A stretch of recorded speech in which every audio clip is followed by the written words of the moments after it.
Hello, everybody. Um, Sorry, I'm a minute late. My husband just pulled up and he goes, "I thought you were doing a reading." And I'm like, "Oh shoot, I didn't realize it was 3 o'clock already." Okay, I was sitting outside and cooled off a little bit here. We've been in the at 94 the last couple of days, and I'm not sure what the temperature is right now. It's not 90 yet. It was cooler this morning. The weather. Oh, it is 90. See, my temperature in Tulare is 90 degrees. This is extremely hot for March. And we're not even out of March yet. This is mid-June weather, mid to late June weather. Heading towards July when we start pushing into the hundreds. So they're saying around here we are going to have an extremely long, hot summer. And but I'm not looking forward to this. Every summer I question, why do I live here? I need to get my house completely ready to go on market. I'm going to go through, and I dropped the ball today. Okay. Marty Trend Zone. Just going down and grabbing everybody.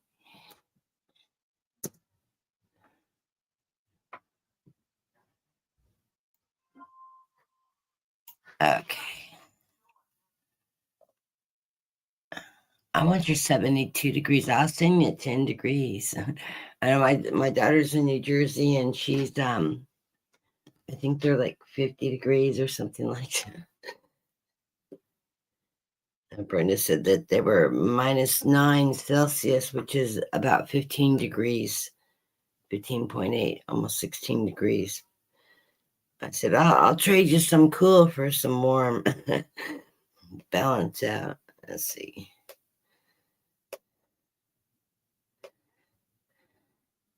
Yeah, my daughter's house is 58 degrees right now.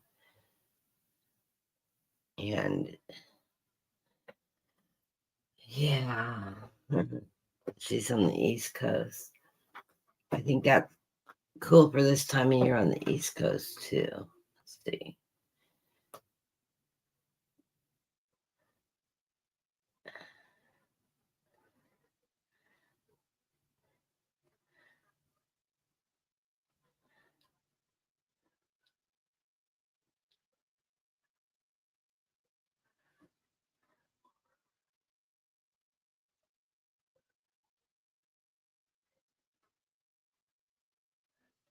They were 10 degrees above average for this time of year too. That's weird. Okay. Anyways, it's been hot here. And when it goes from the 50s to 90 in a week, you suffocate. Anyways, 80 degrees in Tennessee. I know the South has been really hot. My sister-in-law called, and she said that they were 94 and they were headed to 96 in Texas. And that's just unbelievable. She called to tell me my mother-in-law has been taken out of her nursing home now. She needs a pacemaker. Her heart rate has dropped as low as 11 beats per minute. That's not even survivable. And then they found a mass in her lungs when they were looking at her heart.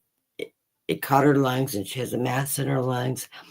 She is so weak right now, she can't sustain surgery to get a pacemaker or take the mass out of her lungs.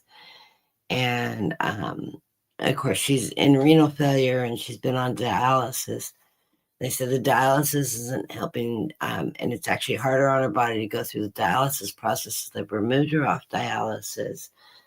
And Tina told us that, she does have her DNR in place and all that. So But when I talked to her 2 weeks ago, I haven't spoke to my mother-in-law in 2 weeks because she's been in and out of the hospital. And her phone disappeared. Somebody in the nursing home has it. And they're using it because Tina checked the bill. I said, you need to just turn it off. And the reason for you to carry that phone, if somebody's stolen it, but, she was talking about, she's going to die soon, as if she's recognizing that, she's in her final period. And what Tina didn't tell us is that the doctors actually said that she probably won't make it long, but something I read easily is I don't think she's going to be here more than a few more days. So, but she will die peacefully, because clearly she's going into heart failure. Her blood pressure drops really, really low at night, so she'll most likely pass in her sleep. She's a wonderful, beautiful woman. She'd have been 89 in July, but she told me she's just had a wonderful life, no regrets. And my husband has her sense of humor. He can be humorous, not just grumpy. But when he got the news yesterday, he's a Cancerian, and as typical Cancerians, he just shut down, crawled in his shell, and went in the bedroom. And I didn't hear from him all day. Not even to make me a sandwich or any of his normal routines. Then he woke up in the middle of the night last night, and I hadn't slept. That's a story in itself. But I got up and went out to the garage. We don't smoke in the house. I went out in the garage to smoke a cigarette, and he walks out and he goes, "What are you wearing?" I said, "A tank top and a pair of shorts, pajama outfit." And he goes, No, what perfume are you wearing? He says, "It woke me up." I said, "What woke you up?" And he says, "The flowers, the smell of the flowers, that lotion or perfume that you put on." And I said, "I'm not wearing any lotion or perfume. That's just my natural scent," jokingly to him. And he says, "You don't smell it?" I said, "No." And I like, "What does it smell like?" He says, "Like honeysuckle or jasmine." And I went, "Oh, that's interesting." So he's had angels all around him, and the scent of the flowers woke him up. And I went in because I had been burning candles earlier. I thought, well, maybe it was my candle, but I was actually burning a sandalwood and teak candle, which is wood scented. Nothing floral about that. The smell of really good quality wood. And I grew up in the forest, so I like those smells. Anyways, so my mother-in-law will be passing. She has asked everybody in the family not to have services for her. She just wants to be cremated and doesn't want everybody to have to come in because everybody's scattered out outside of Texas. My sister-in-law is the only one that is living there right now.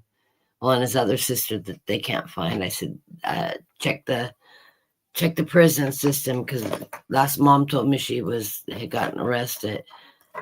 And she probably is back in prison. And she goes, "Oh, I didn't think about checking that." I said, "Yeah, you can do it right online. Most Department of Corrections has a detainee list." I said, everything, you don't have to have a prison number. All you have to do is know her legal name and date of birth and all that, and she'll be able to look it up. And she goes, "Yeah, I've looked it up through there before. I didn't even think about checking the prisons." But yeah, everybody has one in their family as somebody that just went the wrong direction, drugs, alcohol, the addictions, getting himself in trouble, struggling. And his youngest sister is that person in his family.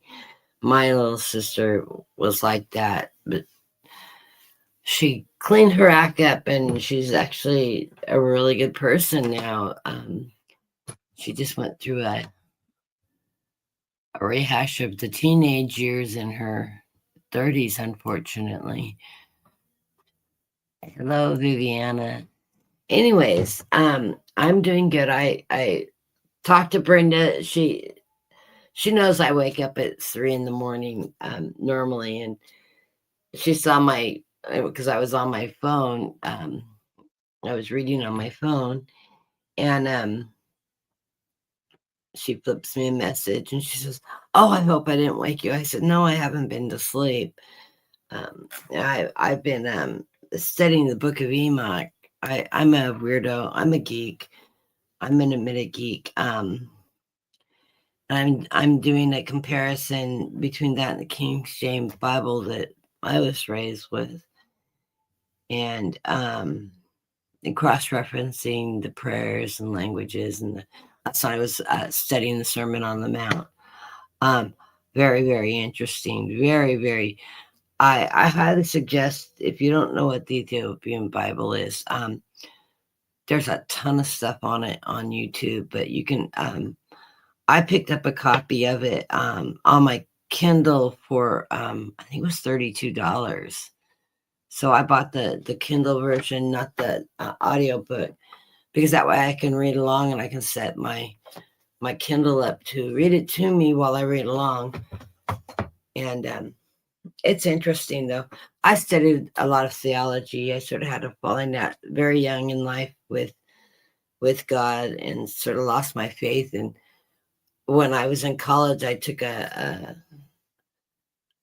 sociology, a religious studies class, and it was a real eye opener because it went all the way to the back of the the structures of the different churches through Roman era, and the Catholic Church rising, and then the Lutherans, and all the other branches. And it was really interesting. And then I got into a big Bible study group of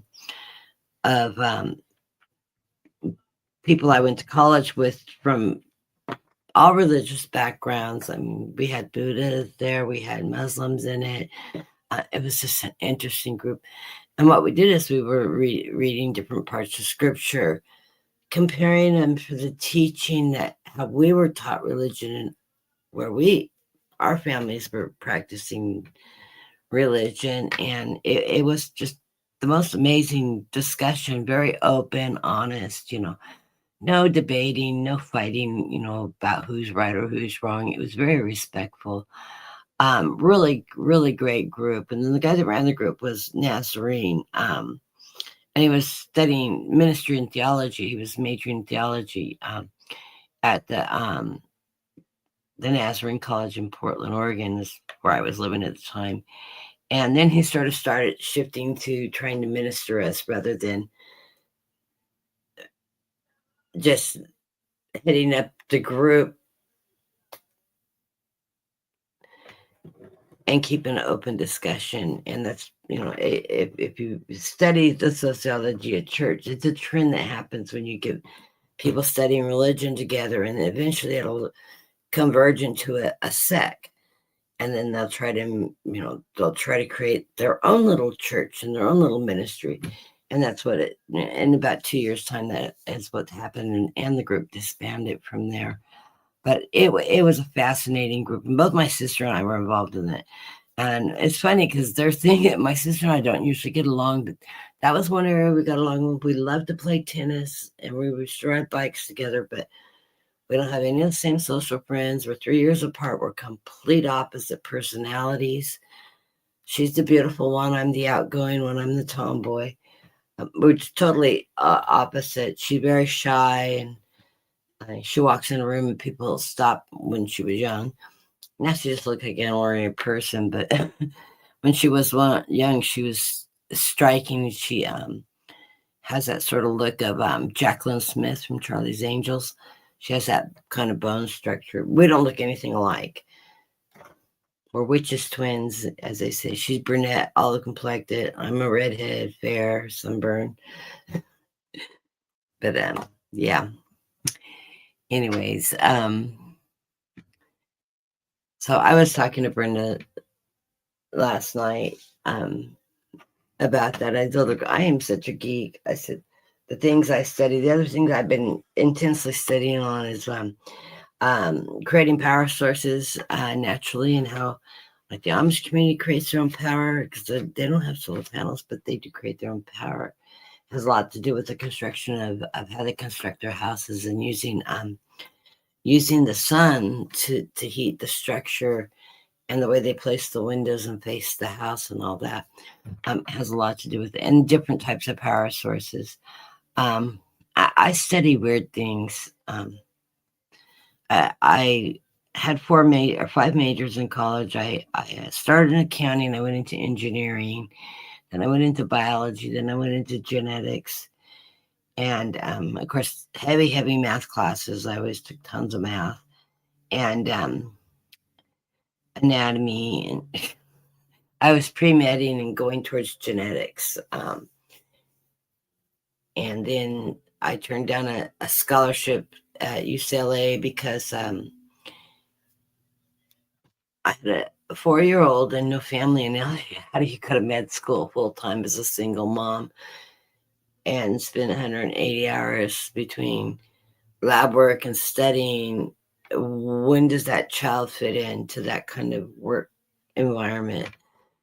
And I wasn't about ready to just hand my mom my child. And my mom was working full time still.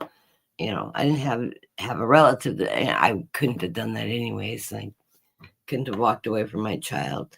But yeah, we make decisions in our life. I ended up working in law because you can see the relationship with all my math with law. But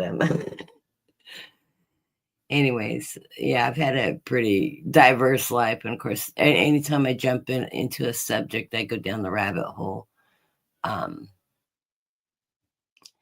I always say, I don't care how old you are. Part of being here in this world is to learn, to absorb as much information as we possibly can. And of course, amongst my friends, I'm known as the know-it-all. I'm extremely cognitive, anyways. I know things about things I've never studied, but and I shock myself. Then I go back and research. I said this. I don't know anything about that, and I'm just adamant this is the way it is. And I look it up, and it was right. And my mom was laughed at me about that. She goes, "Yeah, 99.9% of the time she's right." When my husband told her I was a know-it-all, and she goes, "Don't." She goes, "You'll get used to it," I'm like, whatever. But yeah, so I love to read, and I'm extremely dyslexic. I didn't really master reading until I was in college, to tell you the truth. I mean, really, truly mastered reading, where I could read as fast as a college student. I was a very, very slow reader. I have this audible voice in my head that I hear. That's why I like to read along and listen, because when I'm reading, I hear a voice, and it does all the voices too. It goes in the character. It's pretty interesting. And then I place in my head as a movie. Yeah, I'm really strange, but I do love it to read. And once I mastered reading, I can't read enough. I'm usually reading 2 or 3 books at a time, like gardening versus religion versus politics, or I'm not into those love story things. Not interested. But I read a lot, and I subscribe to Kindle, and I usually let my credits pile up, and then I buy the bestseller list and whatever the expensive books, because it's $14.95 a month, and I buy the $20-$30 books. I get them free with my credits, so I make it go as fast. And then when they put specials on through Audible, they'll put specials on where for $10 you can buy 3 credits. Well, that's $3 a book, and then you're buying a $30 book, you're getting a really good deal. So I'll buy those, but you can only buy one set of 3. You have to use them. You can't just hold on to them. You have to use them up. And my daughter and son-in-law both read like that too. she was constantly listening to, but she's done like me. She gets busy, so she listens to audiobooks while she's cleaning the house and doing other things. But yeah, so we're a knowledge-seeking family around here. So if you don't read, there is Audible, and you can just learn so much from anything and everything, anything you're interested in. It's always worth taking the time to read. But I get insomnia about every third day or so and have a hard time sleeping. Now, I did go to sleep at around 5:30. I finally got tired enough. I couldn't keep my eyes up when I was reading. And I finally fell asleep, and I slept from 5:30 till 9:50 is what time I woke up this morning. I feel refreshed now, but I could not sleep for my life last night, not until the sun came up. But I'm feeling good. My voice is still a little bit raspy, and I was in the doctor Friday, and she said that probably lasts another week or two because my voice is affected by my multiple sclerosis, and all the muscles in my throat seize up at times, and then I sound like a frog most of the time anymore. My voice has changed a lot. I had watched a video I did way back in the beginning. It popped up on my screen and started playing when I opened my YouTube up.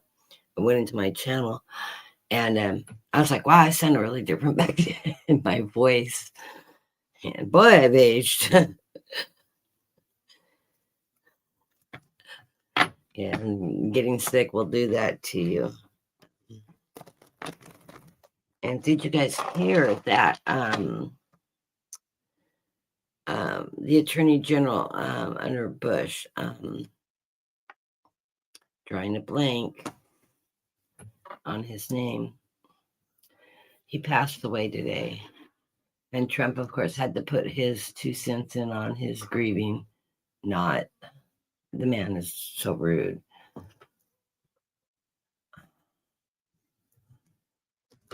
I wanted to bring my computer back up, my other computer, so I could read the YouTube. I put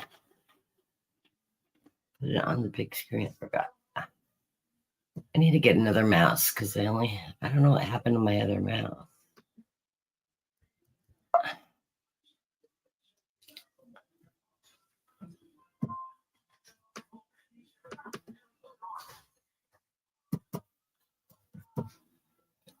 Mercury retrograde's fighting me all the way today.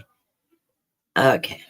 Anyways, I'm going to read for the collective energy. I don't know about everybody else. I know other readers that I watch have been talking about the time shifts and the energy shifts and all that and keeping track of time. Susan Lidd did a whole thing on. She set up her program with the wrong date and times, but it came on when it was supposed to, and then somehow it got corrected, and she doesn't remember ever correcting it.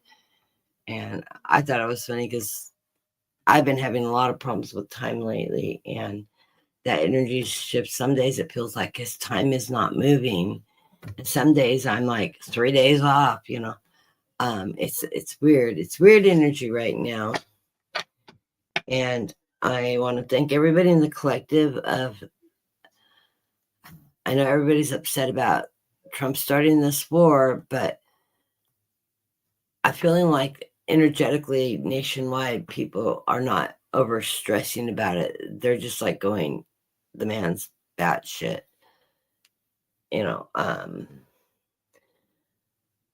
Keep all of our military personnel that have been forced into a war we shouldn't be in. Give them protective light. Say a prayer for them. And hopefully this will come to an end quickly. I'm just hoping. I think it's going to last a while, but it will not be Armageddon. It will not turn into World War III. What I keep on seeing is the biggest impact is, like I've been saying, and all the other readers have been saying, don't go on panic shopping sprees. Just make sure you have staples in your house. If you have trades, if you have the ability to sew, you have something you do creatively. If you cook like I do, I bake, I cook, I do breads and all that. I have all kinds of skills I can share with my neighbors. My husband is a plumber. Our neighbor's been helping us out with the yard. He's a gardener, and my husband. And I told him, my husband's a plumber, so if you need any work, he does plumbing and gas lines and all that. And he goes, "Oh, I'll keep you in mind." I said, even if you're just wanting to move something, he's a licensed plumber. We were telling him we remodeled our kitchen, for example, talking about it's common practice when you work any kind of construction, electrician, plumbers, construction workers, commercial and domestic. You share your skills with each other. They do it a lot. We remodeled our kitchen. I think we spent it was under 3,000, put 10 feet of cabinets, uppers and lowers in with drawers. I painted them. I put old cabinets into it. I didn't put, just the pine ones, about nice cabinets. And then a friend of ours has a good friend that does marble and cabinetry, cabinet tops. And so we got, I have a granite cabinet countertop in my kitchen that's got like terracotta, black, and grays and whites in it. So I got samples of the different colors of quartz that he had available. He had a bunch of them. So I went up there and I grabbed some samples and I matched up the white fleck in my counter to sort of a creamy white quartz, and it's not yellow tone. I don't like yellow tones in paints and stuff. And we got a 10-foot slab, which would have been about $7,000 had we purchased it. He had just remodeled this 4,000 square foot home with this mega kitchen in it. And it was the leftover scrap pieces from this big, huge island that he had put in. And they wanted it narrower. So he cut off 3.5 feet of the width off this big, huge slab and that was the leftovers. And of course, he didn't charge them for that piece because he knew it would reuse it, in a small kitchen or something. We're doing a like a flip home or something. And we just got lucky because he had just finished that job and and it was the perfect color. And my husband, he had just bought this really cool farmhouse, and my husband went over and helped him replumb it. We got the slab, I think, exchanged $1,000, $2,000, the difference. And everybody's, and he gave my husband the go-kart that he rebuilt, and we sold the go-kart for $850. And we put about $200 in to rebuild the engine and repaint it, rewire it. He did the whole thing. And then we sold it to the guy that he sold it and bought my puppy. He bought me Jax for Christmas. Yeah, that's what society's going to come to, is trading skills that you have for you need a service, they need a service. Yeah, I'm a quilter too. I quilt. As you can see, I don't know if you can see them above me. Above me, I've got like a bunch of quilt tops up there that I need to finish. Except for my husband took my long arm down, so because the only room I can put it in is the dining room, which is the dining room kit. We have an open floor plan. I didn't want to sit there and watch my sewing stuff out all the time. I'm looking for a house with a basement or a really big attic that is finished so that when we move, I have a place to put my long arm and my sewing, and I can just close the door behind me when I'm not working in there. But yeah. And then I love to garden, and so I'm wanting to buy a greenhouse when we get moved, relocate it, and put in gardens. and all that. And I grew up, my aunt, I spent all the summers at my aunt's house in Oregon, and she had 42 acres of U-pick gardens, both in fruit and vegetables. And so when you're at my aunt's house, everybody works. And so I worked in the garden all the time, and my uncle taught me how to collect seeds off the different plants and how to dry them out and store them and package them and label them. And I hear Sheila, Celtic Sheila, say it was when she was a single mom, she started saving the seeds from vegetables. Back when she was doing that, because she and I are the same age, within a year, vegetables seeds that were in the store-bought vegetables you could grow and they would reproduce. They're doing a lot of GMO, genetically modified crops where they grow faster, they don't produce viable seed. Yeah, everything has seeds in it. If you dry them and plant them, you'll get plants, but you will not get a good quality produce off of them. They'll knock off a few small, goopy-looking pieces, but they're genetically modified not to be reproductive year after year. So if you are getting into gardening and starting to think about planting a garden, cost pennies more. The seeds aren't that much different in price, but resource your seeds through heirloom seed companies. The heirloom have not been genetically modified. You're going to get a higher quality, better tasting, higher quality, and a more vitamin-rich produce growing from it than you would trying to grow seeds from grocery store items. Just saying. The ones I have had success with are like butternut squash and things like that, where they grow and will produce good squash. So I don't know, and I like squash, and I like yams, and I'm gonna try doing the yams in the bag well, I have a dog. We have 50-pound bags. I'm gonna use the dog food bags to just fill up with soil because they're thicker, and you poke holes and you put your shoots on the sides of them, and you can grow 100 pounds of potatoes in a 50-pound dog food bag.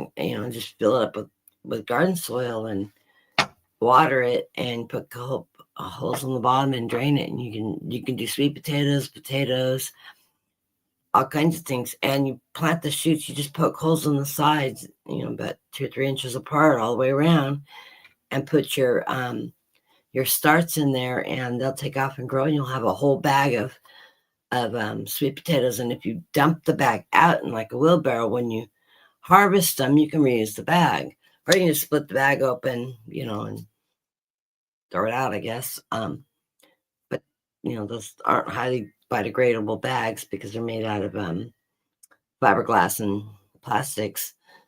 They hold up great for growing things in. So anyways, enough about that. I study weird things, and making homemade pesticides and stuff, and fertilizers that you can make from just kitchen items. Amish do a lot of that. They're very good gardeners too. But okay, for the collective, let's see the energy of the collective, where we're at right now. I got my cards mixed up. I don't read upside down. There's enough energy in the cards regardless of the direction. I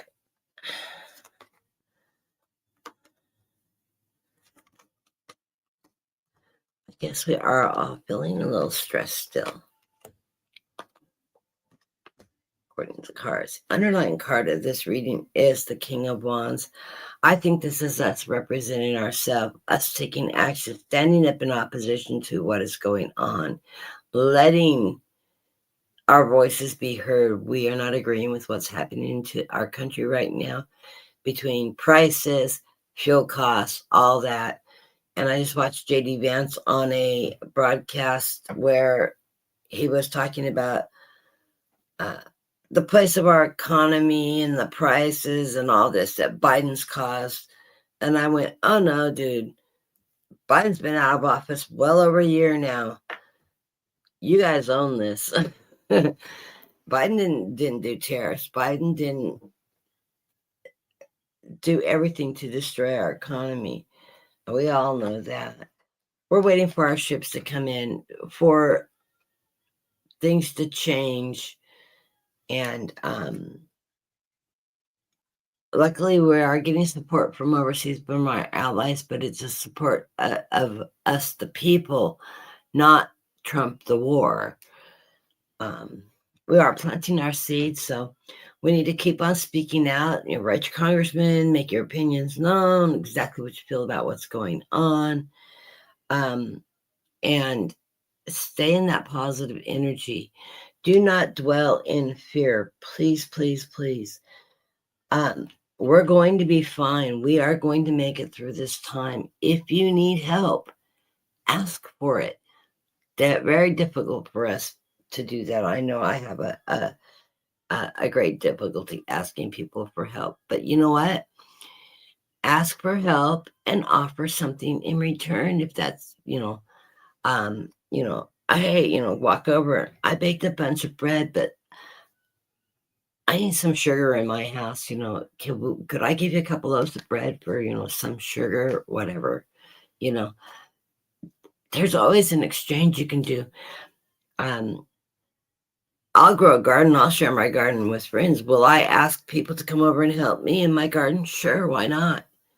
Come over and work in the garden just 30 minutes. I'm going to share with you anyways. Might as well come over and help me a little bit. I physically can't do everything on my own, but, my neighbor might be in the same position, but, they can pull a few weeds or help me water. There are things that we can all do to contribute to it. And, I'm not that person that's going to hoard an overabundant garden at all. I will help anybody that needs food help, and, come knock on my door if you need some vegetables. If I've got them, I will share them. And I know when I have my garden on the ranch and we run our business, people come up and they'd get greedy and start. I said, "Are you going to eat all that?" And they're like, "Well, I eat most of it, but that's okay. You got to accept." I said, "Just take what you're going to use. Now, if you're going to take some for you and your daughter or son, family could use it, share it with them. Do not be greedy of what you're taking from my garden just to let it go to waste." I mean, that's not the purpose of the garden. The purpose of the garden is to feed people, not to just get a bunch because you can, because it's free. But yeah, I did that with my neighbors once. I gave them a bunch of produce and they threw it out. And we used each other's cans, and I discovered it. And I said, and I told him, "Brad, if you didn't want it, why didn't you say so?" And he goes, "Well, I thought I would use it." I said, "But if you didn't want to send, your brothers are here all the time. Why didn't you send some home with them? They could have used it." And he goes, "I didn't think about it." Come on, get with the program. Anyways, so those are the underlying cards of the reading. Coming into the reading, we've got the Chariot. So we are moving forward very positively. I want everybody to keep positive perspective moving through these times. Even if you're feeling stressed from the gas prices, and like me, you're making the bills out and you're going, "Okay, I'm going to have to rob from Peter to pay Paul this month," and juggle. And yeah, we're all in the same boat. But we're going to make it. We're resourceful people. We are going to make it through these periods of time. Just, you have to have faith in yourself, and you have to have faith in your community, that when we're all in the same boat, we can pull together and pull our resources and help each other out. And that may be making meals for you and 2 other families together. By all contributing something, you can feed the whole crowd. It's that easy. You just have to be open to doing it. And you know what? Past generations did it for years during the turn of the century, during 1800s, 1700s. my aunt, if you showed up to buy milk or produce or something, and we were having dinner or supper's the midday meal, dinner's the final meal of the day. You sat at the table. Don't argue with my aunt. You're here at supper. We're eating supper. Come join us. And then you can take your milk home. She had a group of like single men and stuff that were elderly that had lost their wives and stuff that made a regular trip over for milk at least once or twice a week. And if they didn't show up, my aunt would make them plates up and we would deliver them. That's just the way my family functions. So I think it's a good thing to inherit that openness. So, but I will happily grow a garden. I will happily help you plant a garden, if I'm living in your area. Right in the center of the reading, we have the Nine of Wands. We're seeing obstacles, but that's a short fence. All we have to do is take charge, step over the obstacles, and continue to move forward. Yeah, we're going to have a lot of little obstacles running our way with the way our economy is going right now. One of the things Susan Lynn has been saying is don't do a bank run and take all your money out, but make sure you have adequate amount of cash of what you can afford to keep tucked away at home. And if all you can afford is $50 or 10 here, 10 there, tuck some away in a good, safe place at home so that you have a little cash on hand if you need it. And if there is some kind of a bank run, she keeps on seeing bank runs.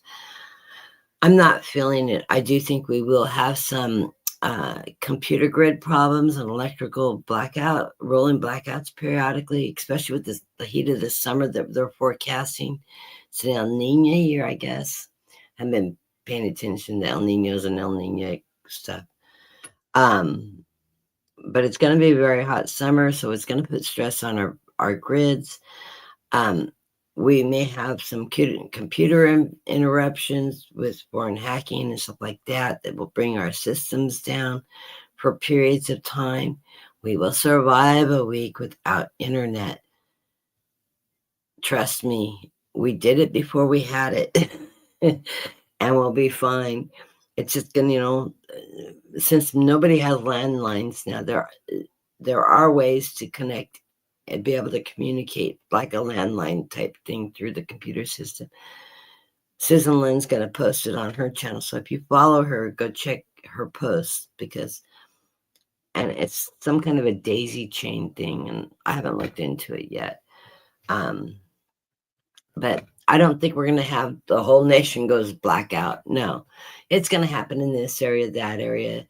The computers are going to go down in this and that area. So, if you're like me and you have family across the U.S., we may be able to talk to some relatives in our, closer regions, but maybe on the East Coast and West Coast can't communicate because there's a break in the line somehow.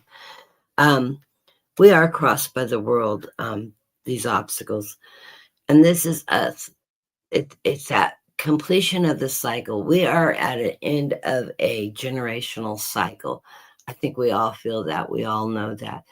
We are experiencing the Great Awakening, where people are getting in tune to their belief system, their spirituality, and it's not necessarily, I'm a Christian, I go to church every week. The spirituality is our connection with Source, our connection with God, our connection with our angels.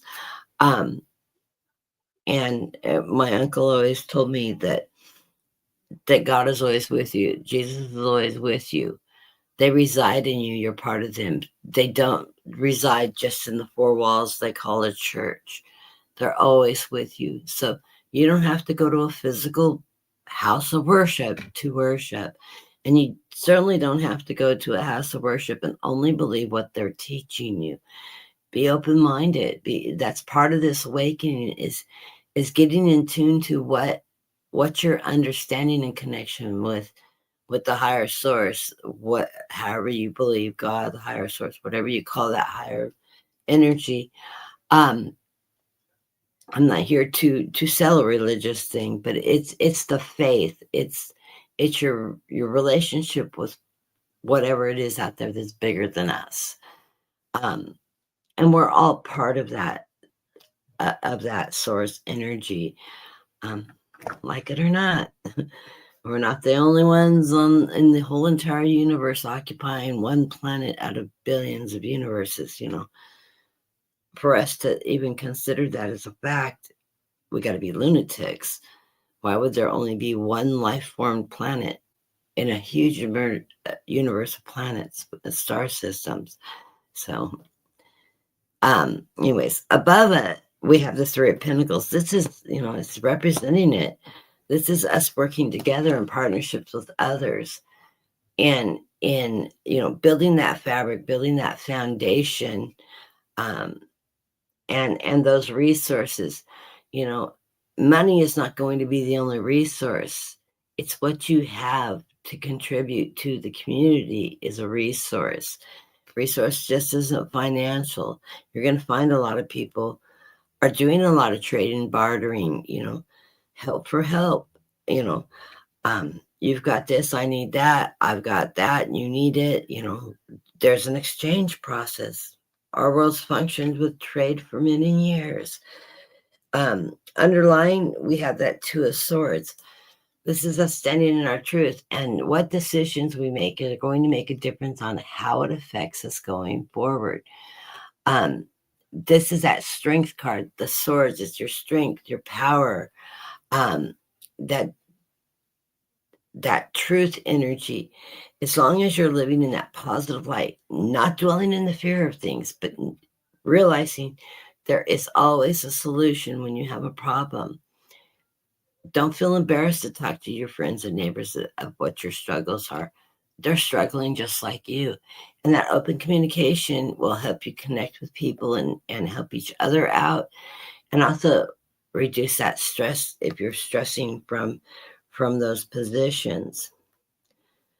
I know. Those of you that were a single mother doing everything on their own, I did have good support by my family, but there was a point in time where I finally decided that my mom was helping me too much, and I wouldn't be struggling as much if I had just been forced to do it on my own. Heard that word no, I wouldn't be codependent.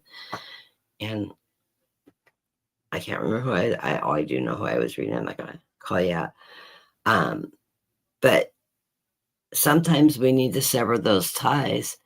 And it wasn't her she was holding me back in a way that she was making me, like any parent, you help you and then you hold it over their head and you say, well, look at all the times I've helped you out. That's my mom. I kept records. She always kept records of how she helped us. I always kept records how I paid her back. Because then she'd get me a list of how she helped me out. And I'm going, no, I paid you back. Here's my file. I actually would print copies of the checks when I borrowed money from her. When I paid her back, I'd write in the memo, paid back for a loan, X amount of dollars, and here's my payback on whatever date. I put when I borrowed it, when, of course, the check stayed. And my mom was calling me out on something, and I went home and got my notebook and because I would print out all the checks or pull them when they were still giving checks. And I showed her proof. I'm like, I don't hear anymore. I borrowed it. I paid you back. Did Nancy pay you back for anything she borrowed? Throw it back in her face. What about the other daughter? But yeah, my sister and I are a little competitive that way. Or probably mostly me. But yeah. So, but yeah, I didn't talk to my mom for about 5 years when I had become, I'm going to do this on my own if it kills me mode. And I'm really glad I did it though, because it set me free. And it's funny, I would go to her, oh, I'm $10 or $15 short. Can you help me out? You know what? If I'm $10 or $15 short, I'll find a way to take care of that need, or an alternative way to go about it, or I'll wait till I have the money. I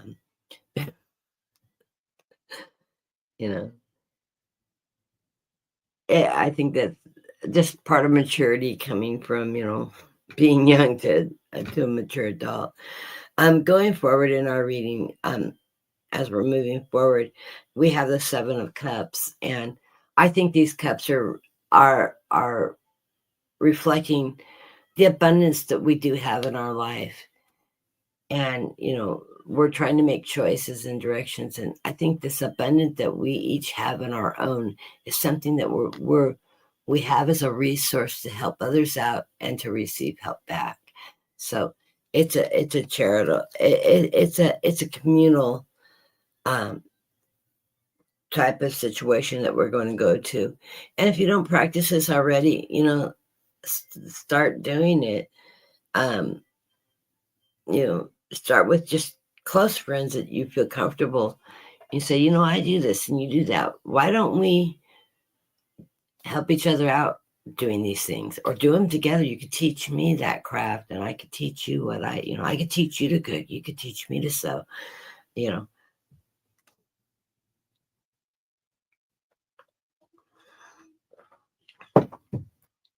So as we're moving forward right now, we're feeling in this environment of the Three of Swords, that heartbreak, that sadness.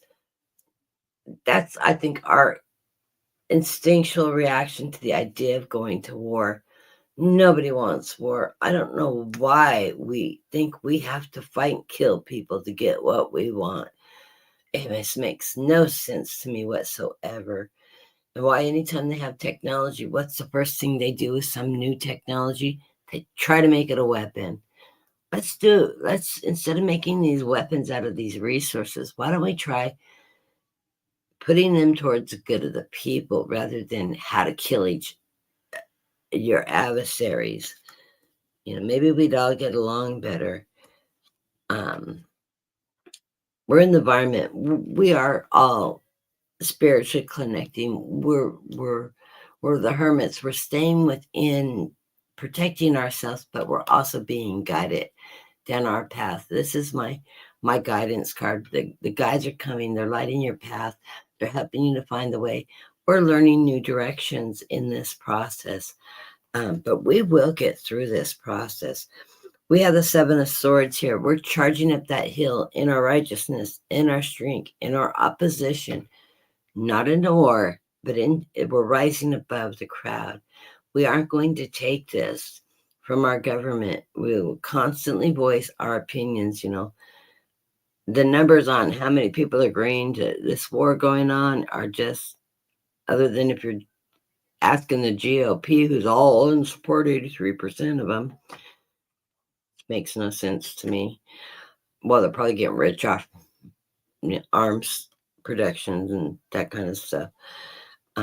Anyways, the final outcome of this reading is the High Priestess.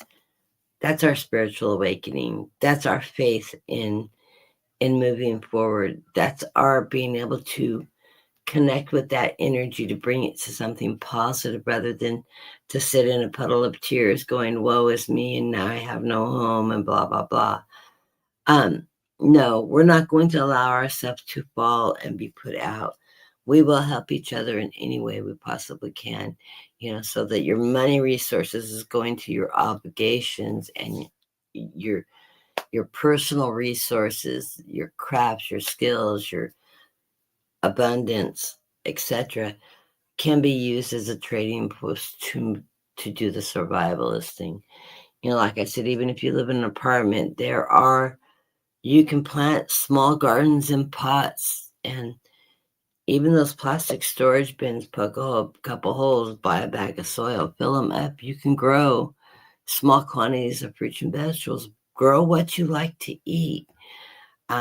What's going to bring nutrients into your diet? Even if you do one thing of maybe onions and carrots, or a sack of potatoes, like I said, you can survive on potatoes. They're easy to grow, almost impossible to kill. You just have to add a little water and keep them moist, and they do all the work themselves, and boom, you have a great big bag of potatoes. It doesn't take a lot. You can grow tomato plants are really easy to grow, and you can grow them in a pot. So if you like tomatoes and that's something you eat a lot of, you might want to grow a tomato plant. The easiest one to grow is the cherry tomatoes. They vine. You can grow them in baskets, and they'll hang over the basket. They're real pretty hanging over the basket, and they're easy to cook with. You can toss them in a pan with pasta, and it's one of your staples. You should have flour. Pasta is really easy to make. It's just salt, flour, and water, and eggs. And if you don't have eggs, you can use a little bit of oil, cooking oil. You could even use bacon grease or any kind of oil that comes off food. You can use as an egg substitute. You just need a couple tablespoons of fat in it. So anyways, real easy to make. I make pastas. I like to make pasta. Make egg noodles and stuff too. Very easy.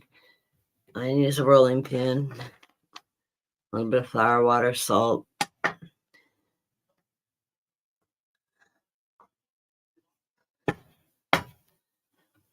And I forgot to look in my cabinet to see if I have navy beans. I've been dying to make a pot of navy beans. I grew up, my mom made navy beans all the time. And we make it with lots of veg and carrots and celery and onions and never potatoes. You don't put potatoes in beans. The potatoes will absorb any gas in your beans. You don't want to eat those potatoes. But I cook them in my Instapot. And if you don't own an Instapot, you need to buy one. It's the best thing since sliced bread. I can make a pot of from unsoaked beans to a full meal in 45 minutes to an hour. I buy ham hocks, and every time I go grocery shopping, if I have them in my freezer or not, I had like six packages of them. There's a lot of meat. They're nothing but flavor, and you get your what is it? You can make bone broth and stuff out of smoke. Any bone, like from the bone marrow, you boil. I buy rotisserie chickens, and I'll buy like 3 or 4 of them at a time. I'll strip them down, and then I'll take the carcasses and I'll throw them in my Instapot with water and a sack of herbs and the peels and stuff off vegetables that I've been cooking with. I'll save those on a bag and stick them in the refrigerator. And when I make broth, I throw those into the broth because you're going to drain all that out. There's tons of nutrients in the skin. Makes the best homemade broth. And I buy the storage containers like they use in restaurants with the lids on them through Amazon. I got like 100 pieces for like $20. Very cheap. They freeze good. I have a freezer, so I freeze a lot. And I only buy meats that are on sale and things like that. I was raised by a single mom, so I've always done stuff like that. If it's on sale, that's what I buy. Even cuts that I don't necessarily care for, you can always turn something like that into a stew.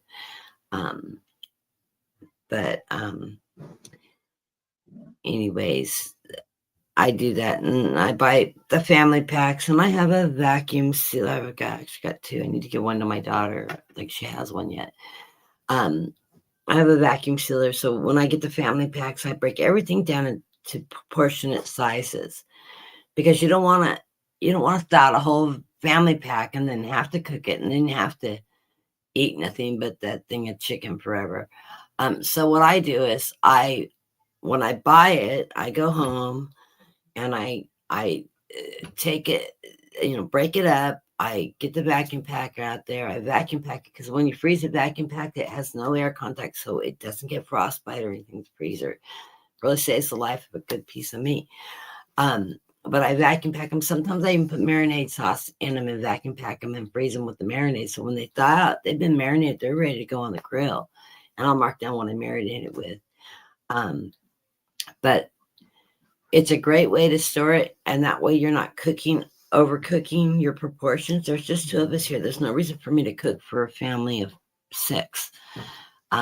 That's too much leftovers. Now I'll cook for 4 because when I cook in larger quantities, like I've bought all the tins of stuff, I'll break it down to 2-person portions. I'll stick them in the freezer. I'll mark what they are and reheating restrictions. I have one of those smaller convection ovens that, it's an oven air fryer. It's a Cuisinart one.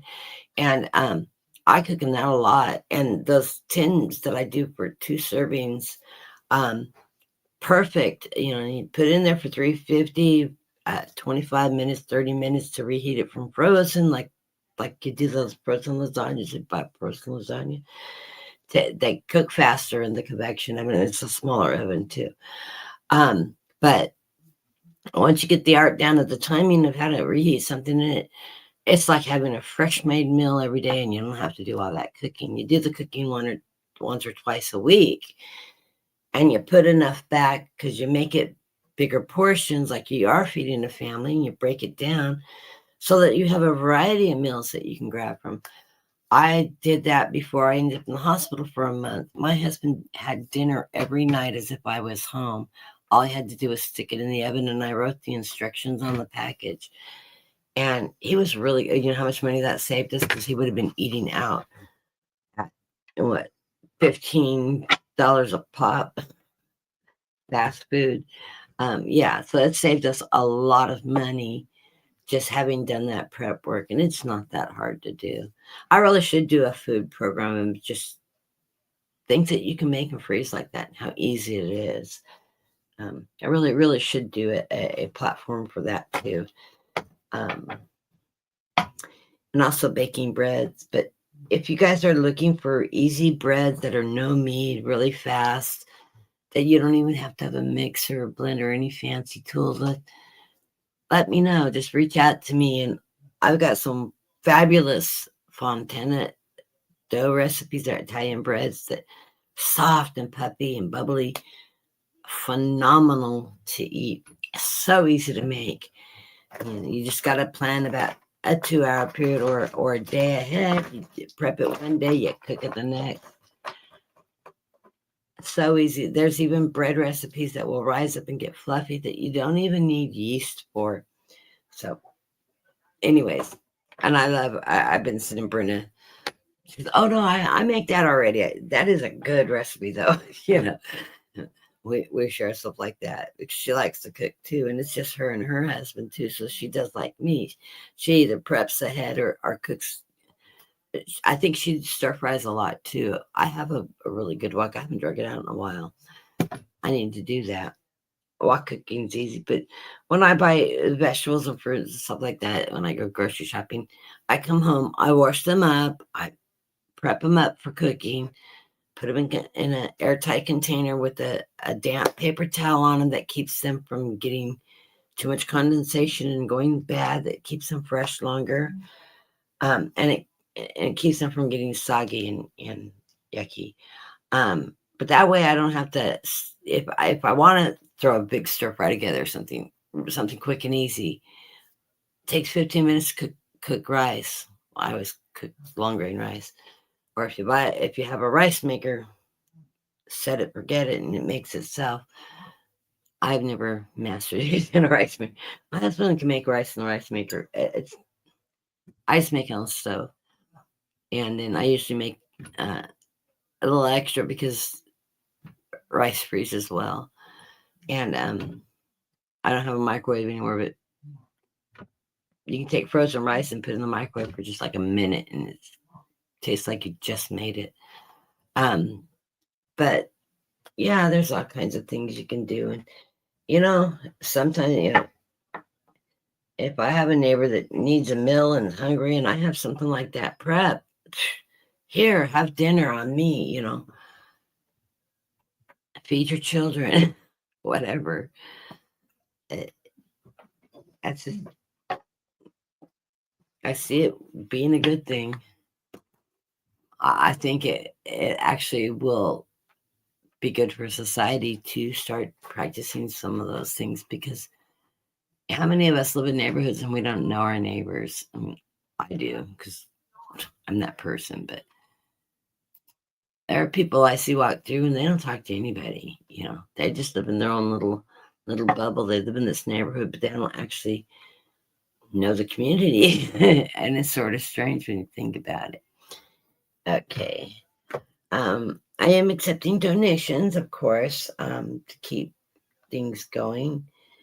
I know our economy's tight, so don't feel obligated to have to, but if you're feeling generous and would like to help me out, keeping the platform, the cost of the platform and stuff up, I would appreciate it. Just a second.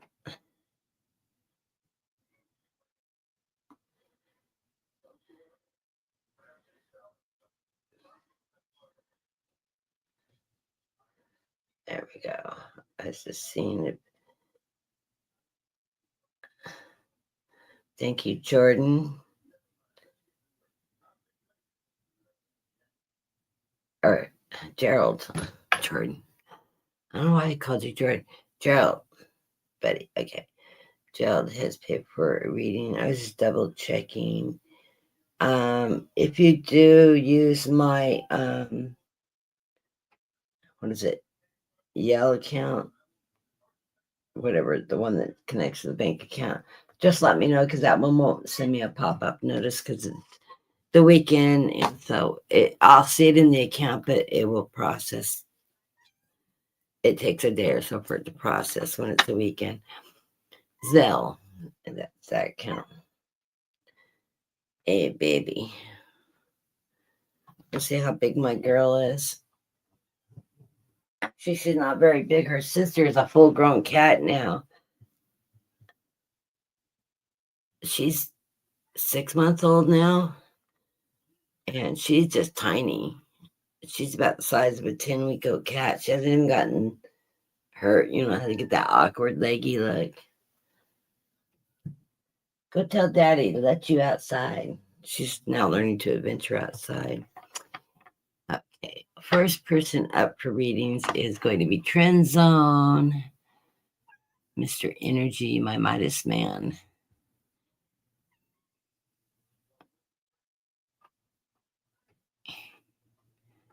And I just clicked the wrong button here. Trend Zone. Okay. I hope, well, you're having beautiful weather in Chicago, so I envy you. You said, what, it's 70 there or something like that. That's what it's supposed to be here, but I know we're going to drop into the mid to high 80s and then go back up in the 90s looking at the weather patterns. That's not very hopeful for March into April.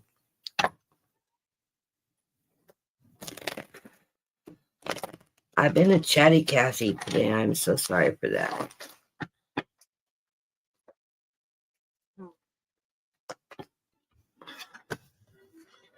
Probably because I was up thinking too much. I had to get sleep, so it's made me chatty.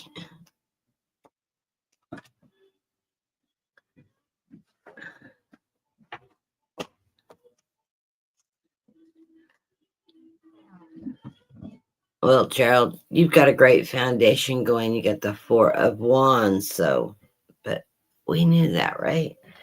You have a really strong foundation going. You're using your creativity, your knowledge, your positive energy, just taking charge, and you've got the foundation set to do that.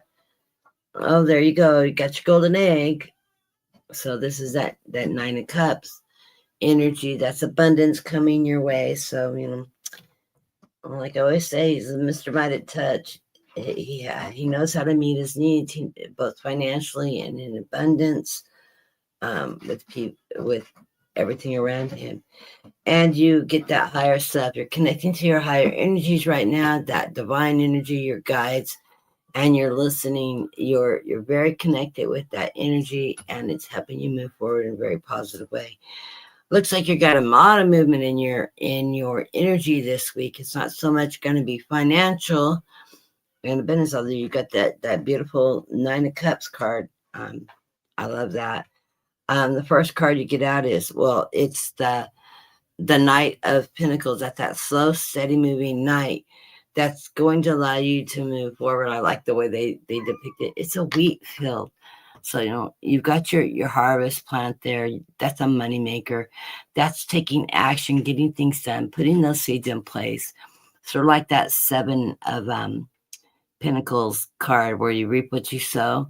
Well, this one's sort of indicating that same kind of energy for you. You've got that crop set, and it is going to come in steady for you financially. So as you move forward, it's not going to come in, the big lottery win. It's going to come in the little things you've done that's going to allow you to harvest that finances. And it's also indicating it's a steady pace in your health. It's going to stay steady and going forward. Of course, you put your wishes, your dreams out there in fruition, and you've got the star granting every wish, and spirits all around you. I love the beauty of this card with all the orbs on it coming from around. It always reminds me of the orbs that we see in the atmosphere. When spirit and family are all around you. Yes, your wishes are being granted, though. Anything you set your mind to, of course, you're going to achieve, Gerald. Right in the center of the reading, this is the Knight of Wands, you taking charge. That's your creative energy, the knowledge, the time you put in to learn to do these skills that you enjoy so much. And I know your investments and things like that you tinker in, that's something you just enjoy doing. So it's that beautiful energy you're using in that very positive way. And that comes from your creativity. You're willing to take those chances to charge forward with that fire energy. It is followed by the 6 of Wands. A lot of wand energy, you got some pentacles, but you got this action energy taken. This is the 6 of Wands, and this deck is recognition. This is recognition for achievements that you have obtained in life. This could be in regards to work or your peers. You're being acknowledged for something that you have been successful at and doing. So I love that card. And of course, we get the 9 of Wands again.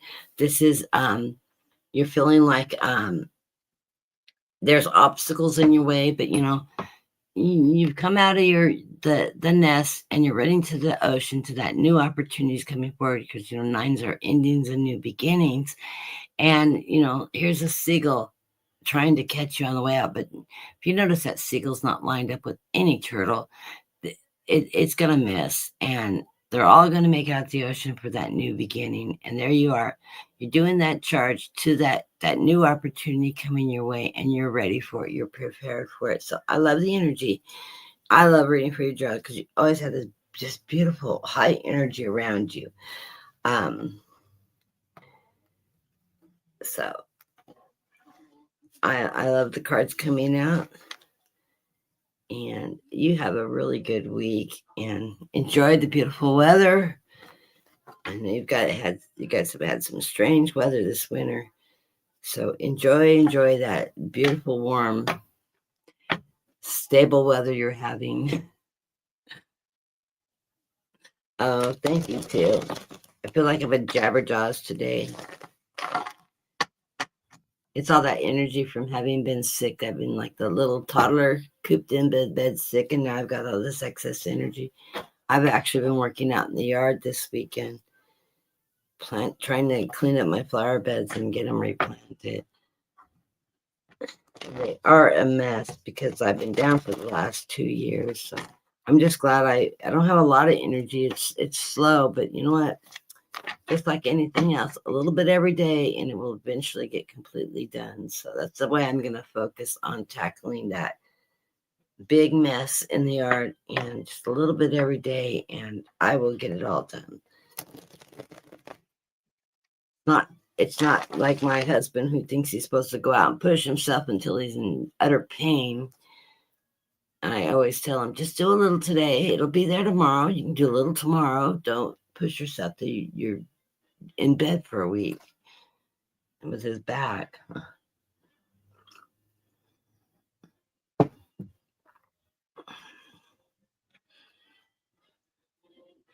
Well, we're doing, I think, the 4th appeal on his just getting the MRI approved so that they can do the full diagnosis for the surgical consult. His back doctor said yes, he has 2 discs that were replaced, that completely crushed, and they can't even see if they're impacting the spinal cord or if it's a spine that it's impacting, or the nerves, because it keeps on falling and his legs are buckling all the time. And I'm afraid he's going to fall and break his back above the rod. If that happens, if he breaks it above the rod, he'll be a paraplegic. And if he lives through it, because it will shut his lung stem, because that's where the rod ends in the spinal cord. So if it impacts the spinal cord, it could sever, and it would actually stop him from breathing, and it could affect his heartbeat. So, it's a volatile, dangerous. And the doctor sent me the denial. We got the denial for this MRI a month and a half ago. He just got it 2 days ago, and he called and asked us to come in so we could go over everything. And I said, I don't get it. They're sending us to a neurosurgeon, a neural ophthalmologist surgeon for the back, not just a regular surgeon. So they sent us to him because it's been noted by his other doctors there is obvious nerve issues, but they won't let him get the information he has so he can do a full assessment. So I asked him to give me that. I was going to send it also to the attorney. I'm going to write a letter. I was a paralegal. I'm going to write the attorney a letter and say, you need to address this. You need to push this issue. And this is what you need to say, considering his paralegal is a ditz. Professional opinion. Oh, thank you, Tammy. I appreciate that so much.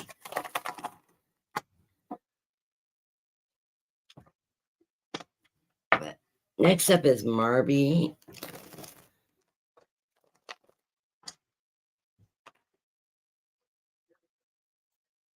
I need to pick up my pace here and quit chattering so much. I think part of it's stressful knowing my mother-in-law is sick. I feel for my husband so much. Of course, he's a mama's boy. He's the youngest son, so he's got the honors of being a bit of a mama's boy.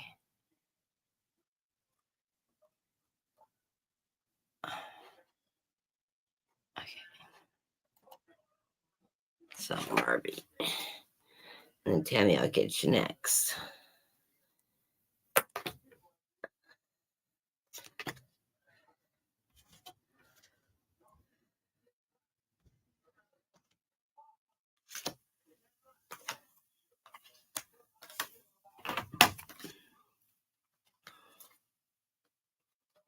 Okay, the underlying card of this reading is the Ten of Wands. That's you're using your knowledge, your strength, your ability, your creativity to remove obstacles that you may come towards. Any obstacles that you're facing right now, you're moving into a new beginning, and you have the resources and the know-how to take any obstacles and move them out of your way, because you're not going to let anybody slow you down moving forward in life. And right now you're in a period of time where you're in your great awakening. Of course, we all are, just grabbing your spirituality, your connection with your guides, with your higher powers, your faith, that knowing that everything's going to work out. You're not alone in this, and you've got all the spiritual energy around you, helping, guiding you, making the right decisions and choices, and also bringing you to the opportunities. And then we get the Four of Swords. This is, swords are foundational cards.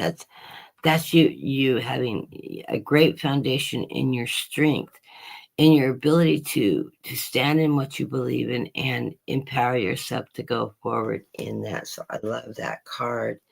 And then, of course, the sun is shining on you, so things are moving in a much better direction. I think you've maybe done a little bit of that severing now, and letting people to take responsibility for themselves instead of being the burden on you. So stick with that. No, it's a complete sentence. Don't allow people to take advantage of your generosity when they're using you as a crutch to come forward rather than learning to do it on their own, and to be resourceful and not just tap into your resources as their pocketbook. Okay, coming in the reading, we have that Nine of Wands. Of course, a little bit, you got a couple little obstacles that you can move out of your way. You've empowered yourself. You've got the strength to do it. This is the one that you're running from the endings to new beginnings, that turtle, avoiding that seagull. Seagull's not going to get him. You're going to go out there and have a new adventurous life out in that ocean. You have been reflecting a lot on your past with this nostalgia card. I always say we need to reflect on our past to give us the gratitude of what we've gone through and what we've learned along the way. The most important thing when we look back is not to live in our past. We can be proud of what we've achieved in our past and the obstacles that we've overcome in our past. But when you feel like something was, oh, woe is me, it brought me down, I had such a tough childhood. Stop, wait, don't dwell in the negative. Do what my mom always says. What did you learn from that, and how did it move you forward?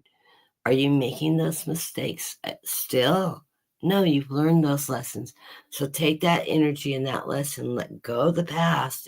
Don't allow that to bring you down and burden you, and know that you learned along the way, and celebrate your achievements that way. Acknowledge your achievements, that was you back then, and look how far you've come to move forward. So I'm a big thing. I sit down periodically, at least once or twice a year. And actually, especially if I'm down and feeling like I'm struggling so hard, is to take a look back where I started from, and then acknowledge how many obstacles that I've made it through and how much I've achieved in my life. By giving yourself acknowledgement of having moved forward and acknowledging that growth, it just puts you in a mindset that says, I can do this. I'm not going to let these little things get me down. I will make it through this. And it releases you from that fear, from that shame, from that being held back. It sets you free and allows you to move forward much easier and with a much clearer mind. Right in the center of the reading, proving my point, the Seven of Wands. This is where you're rising to the light, rising above it all, and knowing that you're going to move forward, and you're not going to take the fight coming below at you. You can rise above that energy. Then we move into the embodiment of cups. This is that Queen of Cups. No, the embodiment is the King of Cups. This is that king that rules a very peaceful, organized, abundant community, abundant house. He's a nurturing ruler in his own household, in his own environment, and you. So you have the know-how, you have the emotional strength to go through it, you have the ability to bring abundance into your life and into your family, and it allows you to just move very forward. You also have the embodiment of wands. This is that King of Wands energy. That's that creativity, that knowledge, that education, everything that makes you you and makes you strong. I love it that you're emotionally strong, you're nurturing, you can bring abundance, and you can use your creativity, your knowledge, and all your strength. And you take action. You don't just wait around for somebody to hand it to you. You have the ability to take action and get things done. So I love these cards for you. Empower yourself. Embrace that empowerment. Wonderful cards. And, remember, just stay in that light energy, in that positive energy. Even if things feel a little tough, a little tight, we're all going through it. Remember, you can do this. You stay in the positive light. Don't buy into the fear. Don't buy into the greed and avarice that's being placed on us with the cost of everything going up.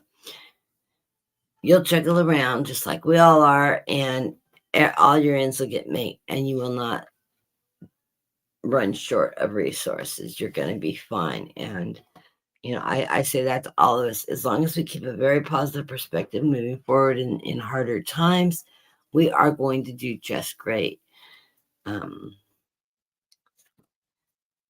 I hope that's helpful, Marby.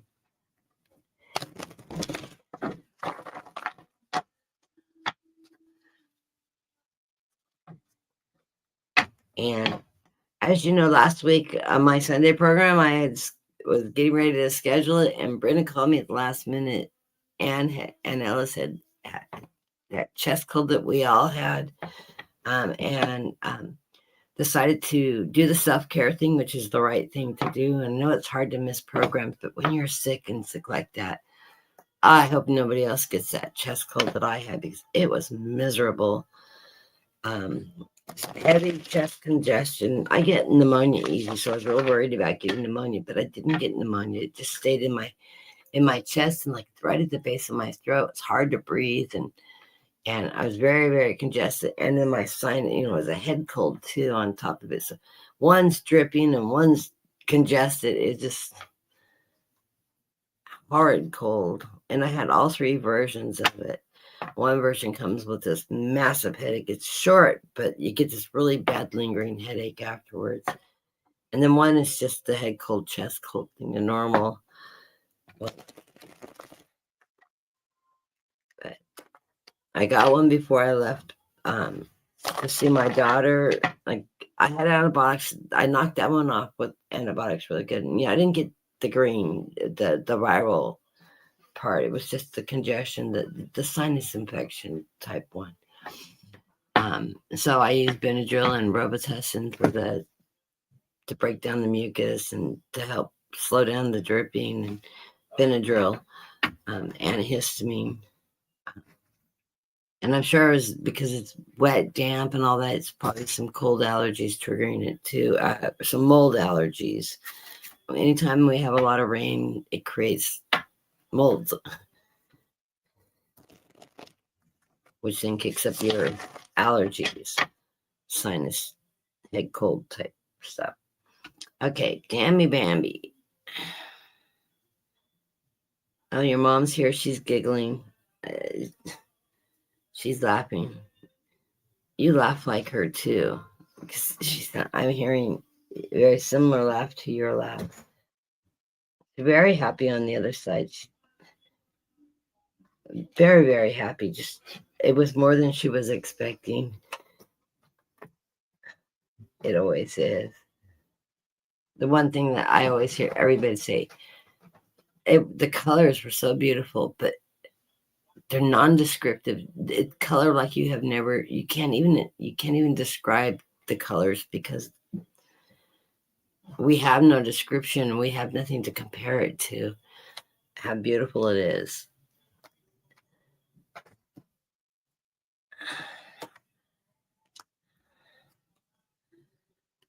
Are you having a few sleepless nights lately, Tammy?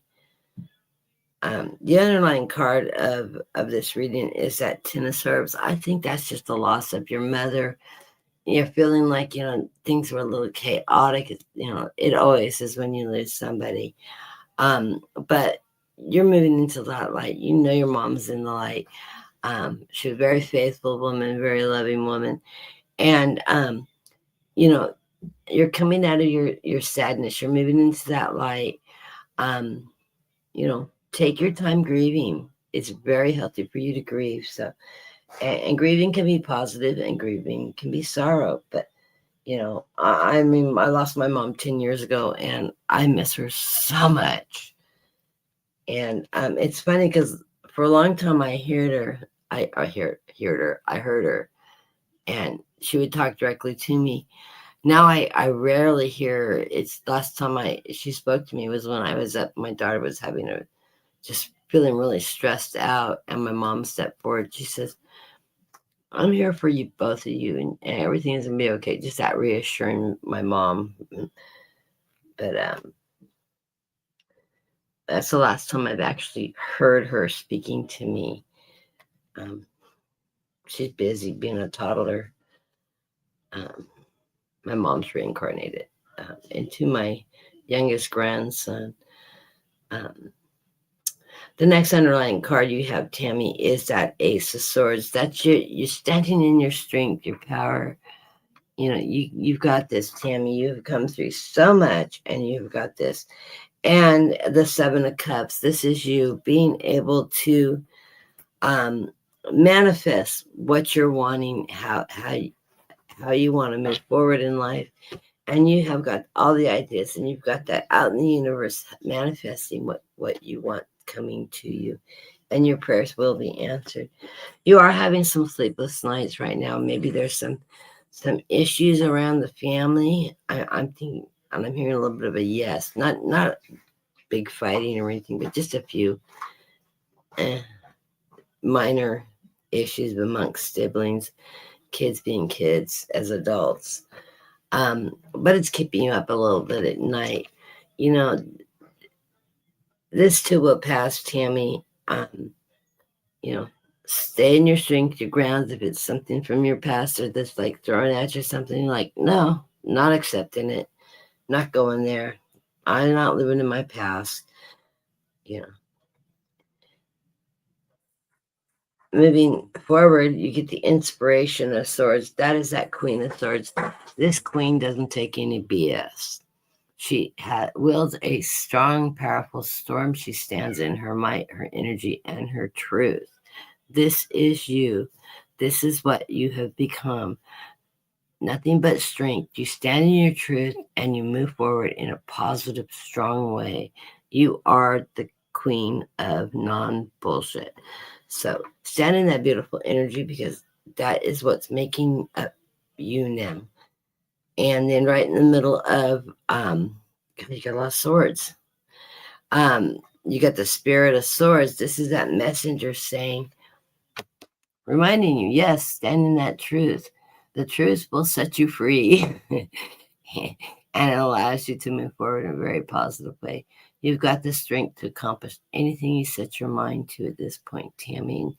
You've got grandma supporting you, you've got mom supporting you, and your entire family is in support of you moving forward in very positive ways. Then it's followed by the embodiment of wands. The embodiment of wands is that King of Wands. He's bright. This is reflective of you. A king, we always say, is a masculine figure, but this is just that masculine energy that allows you to empower yourself with that fire energy, that creativity, that knowledge. All the things you've learned along life is going to strengthen you as the King of Wands. This is you using that diversity of experience and knowledge that allows you to charge forward and tackle anything that you want to achieve. So that is that energy falling with that king. And then what is it going to bring you? It's going to bring you prosperity with that 10 of Pentacles. So you are going to have financial prosperity. Maybe buy a lottery ticket. I don't know. That's maybe the trigger. Randomly buy one and check it later. Don't put all your finances in one basket, but you never know. But whatever it is you're going to achieve, you're going to have financial security coming from it. Wealth and riches, can't say, but you will have the money you need to move forward in the direction you need to do. This is that abundance that's going to come your way. So, blessings to you. I hope that's helpful. I do need to give you a call. We need to catch up. So much has been happening, and with me being sick, and your plate's been full too, and we need to catch up together. And so I will give you a call, or give me a call during the week if you haven't heard from me by like Wednesday, and let's get caught up with each other. Okay. So we will talk later, and blessings to you, Tammy. And, my prayers are out to you and your whole family during this period of time.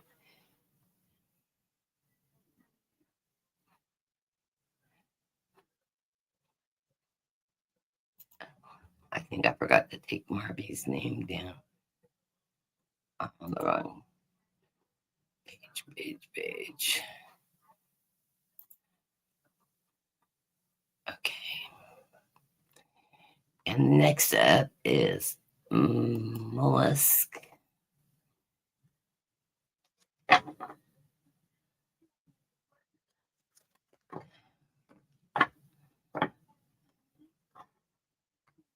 Silk. I never know if I'm pronouncing that right.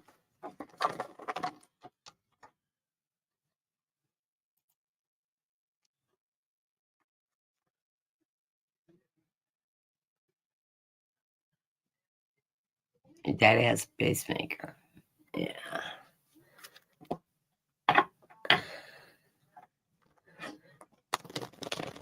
Well, my mom had one, but my mother-in-law they said that they wouldn't want to risk putting her under anesthesia because it could actually cause her to go into heart failure. And, they don't want to kill the patient while they're trying to save the patient. So it makes total sense. She's just very, very weak right now. And she knows that she discussed that with me a couple weeks ago, and it was the first time she'd ever surrendered to the idea that she's going to be passing soon. It's always been, I want to live. I want to, I got things I want to do still. And, and when you just know when you're elderly and I think we have an idea when we're going to pass,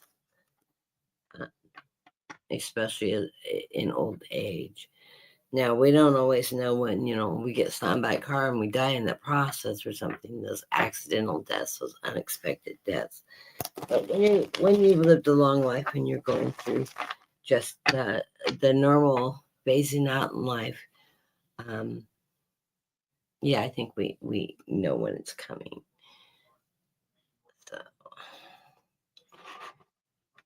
So I'm like, what am I reading for? I can't read the screen because it's microscopic. I'm only on a 15-inch monitor, so it's harder to read.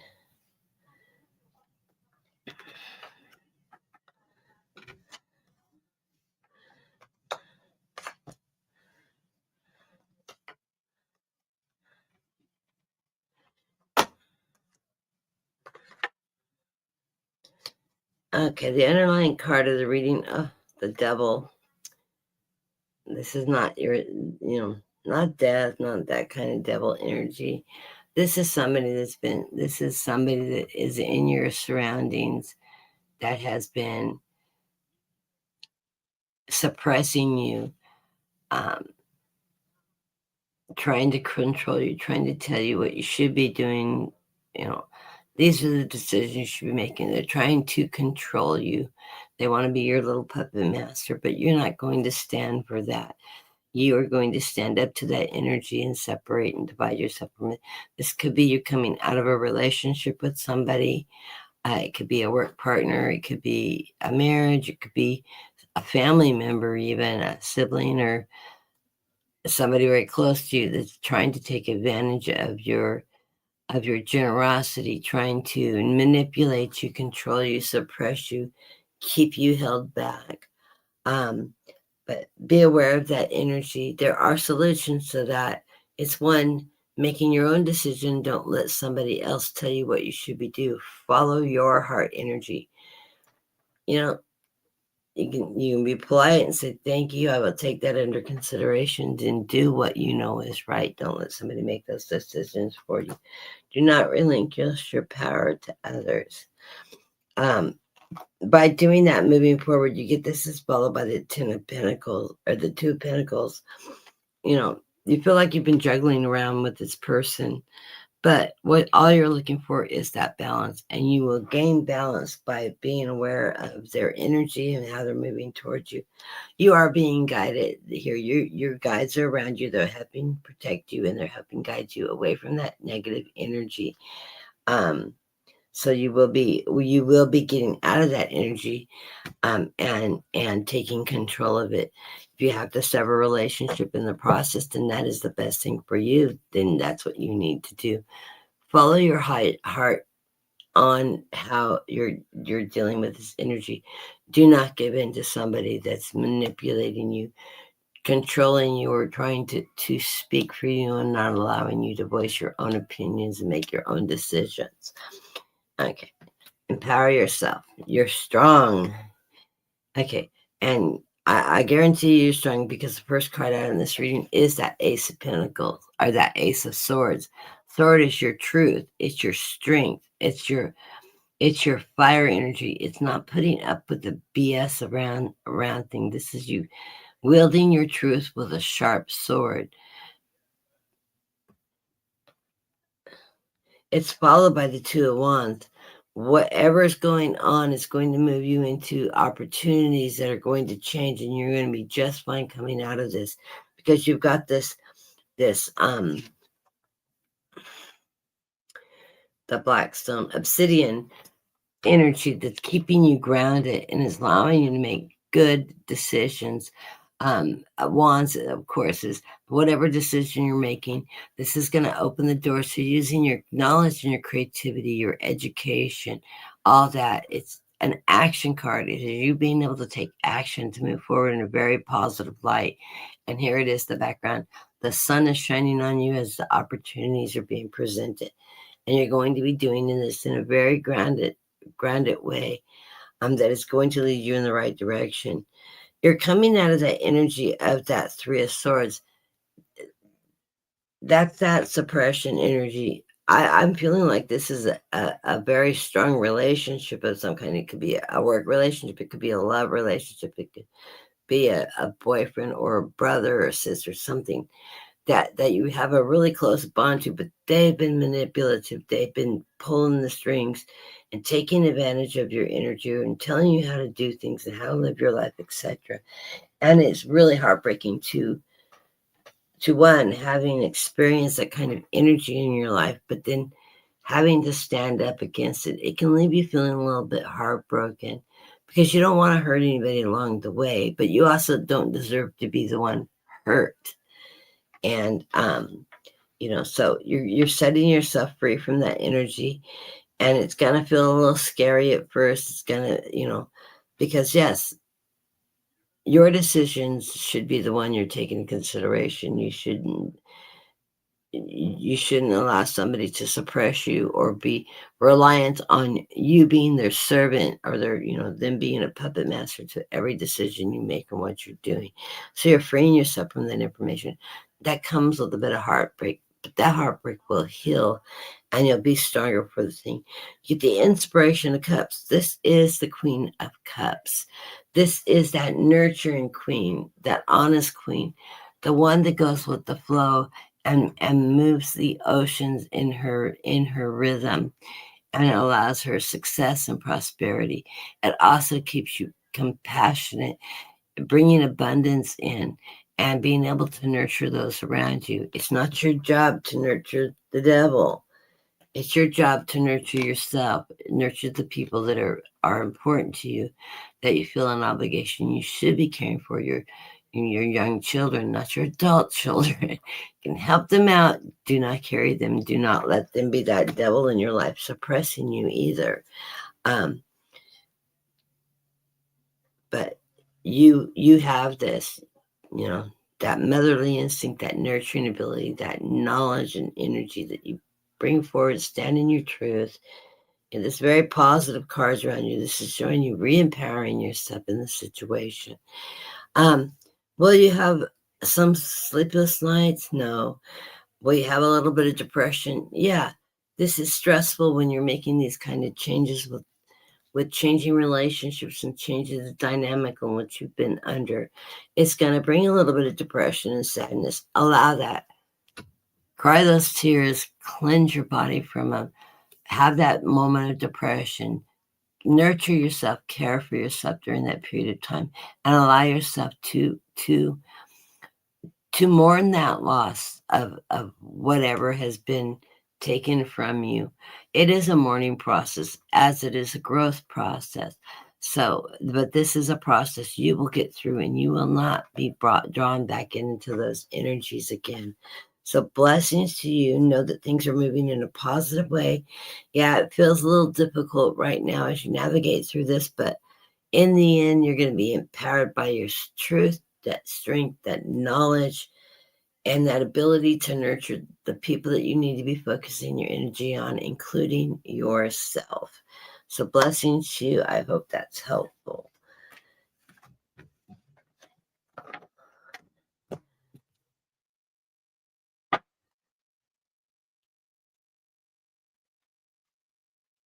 And yes, please, it feels like some of this is coming from all this energy we're all feeling with all this, everything going on in the world. You're going to be fine. Don't allow yourself to set in that energy of fear or suppression. Grab that strength inside of you, deep down inside of you, and pull it up. You know you're going to make it through this. And there are people around you that will help you out when you need it. And you'll move forward in a really good light. So trust in that process. We all go through it too. This isn't just happening to you. It's part of that learning development stage. Okay, next up is Viviana. I hope everything's finding you well. I see you out there dancing to the music. Get out there, and it's Saturday. Go out and have a good time tonight. Meet up with some friends. Have a wonderful, relaxing weekend. Enjoy the season of warmth that's coming your way. I think in Pennsylvania, you're in about the 60s now, warming up. Not totally hot, but not cold either. Wonderful weather and a beautiful climate. I like the wet season myself. Yeah, I think you're getting the true spring going on there.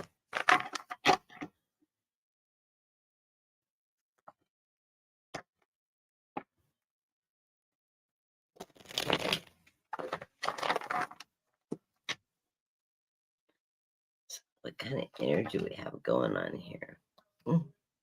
We definitely need to get out. You've been feeling a little down lately. Ooh, obstacles. You got obstacles in your way here. You're coming out of it now. Okay. Little depression, little obstacles. The underlying reading of this card is that 5 of Swords. That's at some infighting. I don't know if it's with family or friends or a business associate, but there's your cup out in the dried up lake bed with growth coming out from under it. And your cup is half full, not half empty. So you're going to be fine. It just feels like an obstacle, a struggle with the infighting, but you're going to make it through that energy. Trust me, trust me, trust me. Plant those seeds and they will grow. So it's time to look at new directions and plant those seeds and allow them to flourish. Nurture them and allow them to flourish, because you have strength, and strength is what you need to move forward. And you have the embodiment of cups. That nurturing, the ability to nurture, that's King card here. That King energy, that nurturing, compassionate King that makes decisions that are communal for the community, for the enrichment of everyone, not just that greed and avarice and going around. So you're moving in a positive light. And that King is followed by the Chariot. You're moving through the energy, you're taking charge, and you're finding a new direction. So, and of course, I come in, the first card came down on the reading was, and I went, oh no, sadness. Is that 5 of Cups. This is an emotional card where you're grieving, you're sad. Maybe it's been the weather, it's been rainy and gloomy, but this is energy. It's a sign of depression, a little bit of depression going on. You are going to come out of this. You're feeling like you're tied up with the 8 of Swords. So you're tied up, you're bound, you're feeling like this is a big obstacle, but it's not. those ropes aren't tied tight. They're not unescapable knot. Just slip your hands apart and free yourself, and you'll be able to move out of this energy. Obstacles, yes. I mean, 3 obstacle cards in a way, a little bit of depression, a little bit of feeling bound, and then things in your way with this Ten of Wands. But this Ten of Wands is your creativity, your ability to move things out of your way so that you can move forward on a positive path. This is that leading to your new beginnings. So you will be working through some of this energy this week or this period. I think it's just this week, and then everything's going to shift into that positive energy. That's why you're planting the seeds now, because that's the first step you make to bring that abundance towards you. All that energy that you're having, just grieving and putting, moving forward, the endings and heading to the new beginnings, it's making you the inspiration cups. That's that Queen of Cups. This is the ability to nurture not only those around you, but yourself. And you're going to take that nurturing energy and that creativity that comes from nurturing, and you're going to make it present itself again. And what it's going to do, it's going to open the doors back up for opportunities coming to you. You get the Four of Cups. That is those choices, those opportunities, and they're going to present themselves. Look at every opportunity that comes to you. Don't charge in the first opportunity that faces you. Look at them, analyze them, and see yourself in each position or each opportunity that's presented to you, and then choose it from your heart. This will bring abundance and success with you. And of course, anytime you've got cups, it's emotional, it's creative. It is using that water energy and allowing things to pull you with the current into the next realm that you need to be in. So, but you are going to come out of this period of time. You're going to come out on top with new opportunities presenting themselves and allow you to move forward in a very positive way.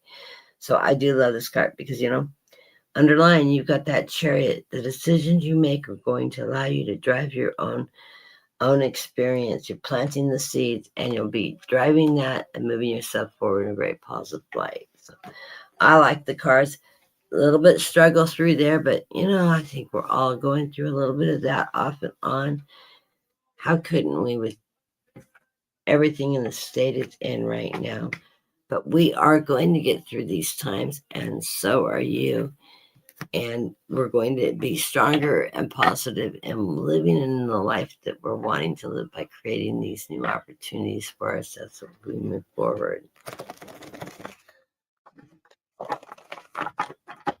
And I think that may have been my last reading.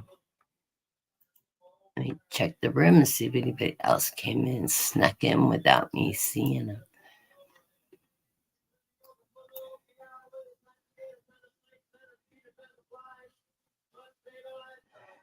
Yeah, I saw you made a donation to me.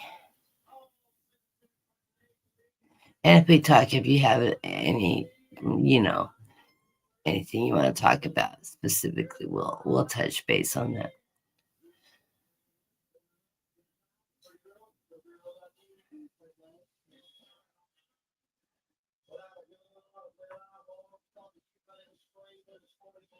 I'm just getting cheered. I'm sorry. I read a channel, as you know. Yeah, I'm aware of where you've been. That's just part of that grieving process. You're going to be fine, Tammy. Wonderful that you're dreaming. So if you're seeing her in your dreams, and yes, it's bringing sadness to you because you miss her. You were really, really close with your mom, just like you were with your grandmother. And that's normal. Just allow those tears to flow. Don't don't let anybody tell you need to stop. No, you need to cleanse your soul and allow yourself time to heal. But know that she's happy on the other side. Your brother's been in the hospital too. Let me talk to you about your brother when we talk privately. I'll step into that energy. I'm feeling like he's going to have a little bit of struggle, but he's going to make it through it.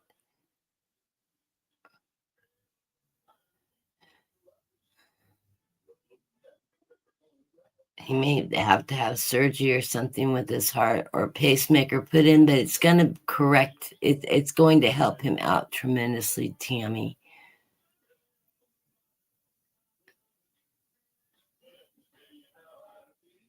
And he's going to feel a lot better. He's going to have a lot more energy. He's been running slow lately.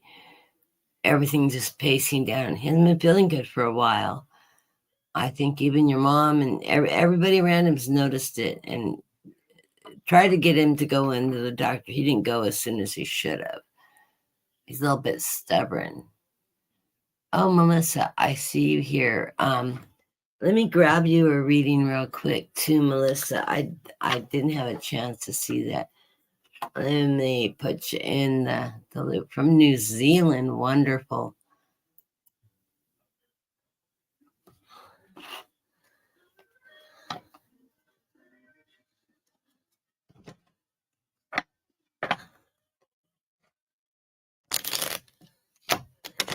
The one thing I love about the internet is I have friends all over the world, New Zealand, the Netherlands, Canada, Australia. I have friends in Mexico, and it's amazing, and all over the United States too.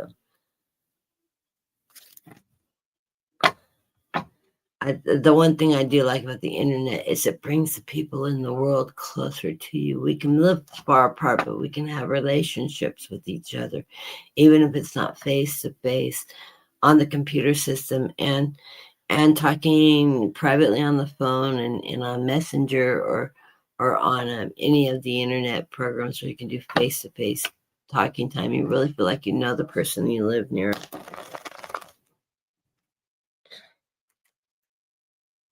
I know when I finally get relocated and moved, I'm not going to be living that far from Viviana or Tony. They'll be both within an hour or two from me, which will be really neat.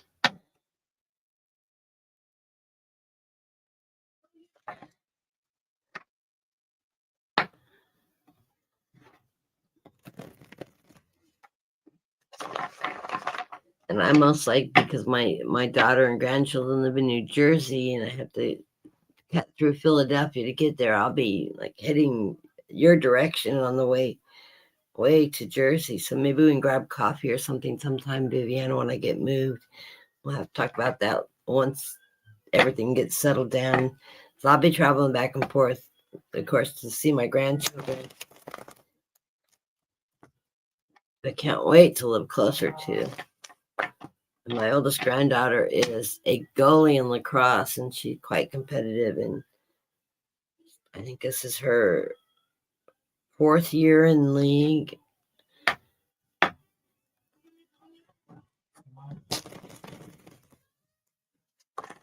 I never thought of her as a little girl being athletic or anything. She was a prissy little girl.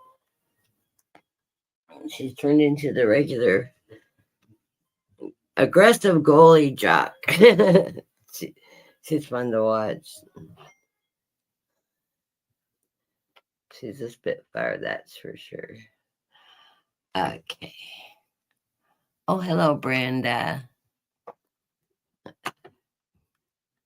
Never worry about talking to me at 3 a.m. my time. You know I'm up. You didn't wake me. If I'm asleep, I won't hear that phone ring or jingle. Okay, this is for Melissa.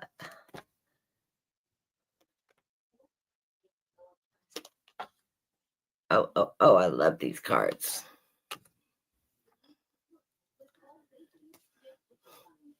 Underlying card of the reading. You got the golden egg. You got the goose that laid the golden egg. This is the 9 of Cups. This is abundance coming in your life. Abundance can be financial. Abundance can be just your needs are being met. Your basket's full. You're not wanting for anything. It just is there and available to you. And I love that energy. I think this is just a bonus card too. to climb up that beanstalk and steal the goose that laid the golden eggs.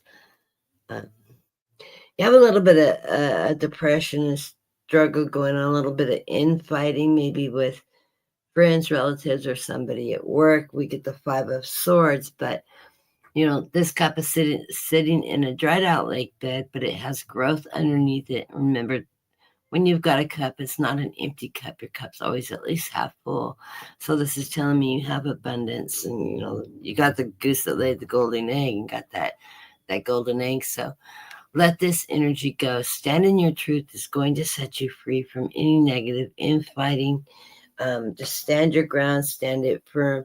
You get the Ace of Swords. Of course, you're going to get through this period of time. You by standing in your power, speaking your truth, this is allowing you to set yourself free from that energy of that infighting and moving forward in a very, very positive light. And trust me, the light is getting positive, because then you step into this reading with the Spirit of Wands. The Spirit of Wands is that messenger of wands. By taking action and moving forward, you're the one that uses your knowledge, your education, your creativity to step forward in that positive energy. This is not time to lay back and let things happen around you. This is time to move forward in that fire energy and take the first steps to make things that change in that positive energy. And trust me, with your reading, it is going to come out very good for yourself. They're also reminding you it's time also to stay grounded and connected with the higher power, your divine energy, your connection with your guides and spirit, and with the energy of Gaia. This is that life force energy. This is telling you to stay grounded and stay connected. This is going to bring balance into your life as you're moving forward during this period of time. And we always need to make sure to take time every day to ground ourselves, either doing meditation, get a piece of obsidian. It will help you ground yourself. Get out there, take your shoes off. It's warming up now in most places of the world. Put your feet in the dirt, in the grass, in the soil, and ground yourself. And just, even if it's just taking a walk to the park and then just relaxing and just letting your mind go. Don't go crazy. Letting all the noise in your mind go, and grounding yourself and allowing yourself to come back to center and to peace. Enjoy the environment, the sounds of nature. Become one with the energy of the earth and the divine, and it's going to help you find your center, and you're going to give you a lot of energy moving forward. Then you get the Spirit of Pentacles. This is that messenger card telling you that you have financial opportunities coming your way. It's going to come. You're just going to follow pace step by step, and those financial opportunities will present themselves very positively. And then you got one of the best cards. It's the second best. I think the Sun is the best card. When the sun's shining us today, you've got the world. This is the completion of this cycle, but this is your connection to that divine energy, that ascension into your growth, into your connection with spirit, connection with that world energy, and the ending of this cycle and the beginning of a new cycle. I love monarch butterflies. They remind me of my mother. She was it was Gemini, very heavy communication, very bright woman, very strong woman, very successful woman. And this is that energy that I'm seeing you move into. It's that beautiful, that monarch butterfly. You're going to travel, see places, experience life, and do that migration into your next figure. This is allowing you along the way to be charitable. You get the Six of Pentacles. You not only give charity out there, but you also receive it back.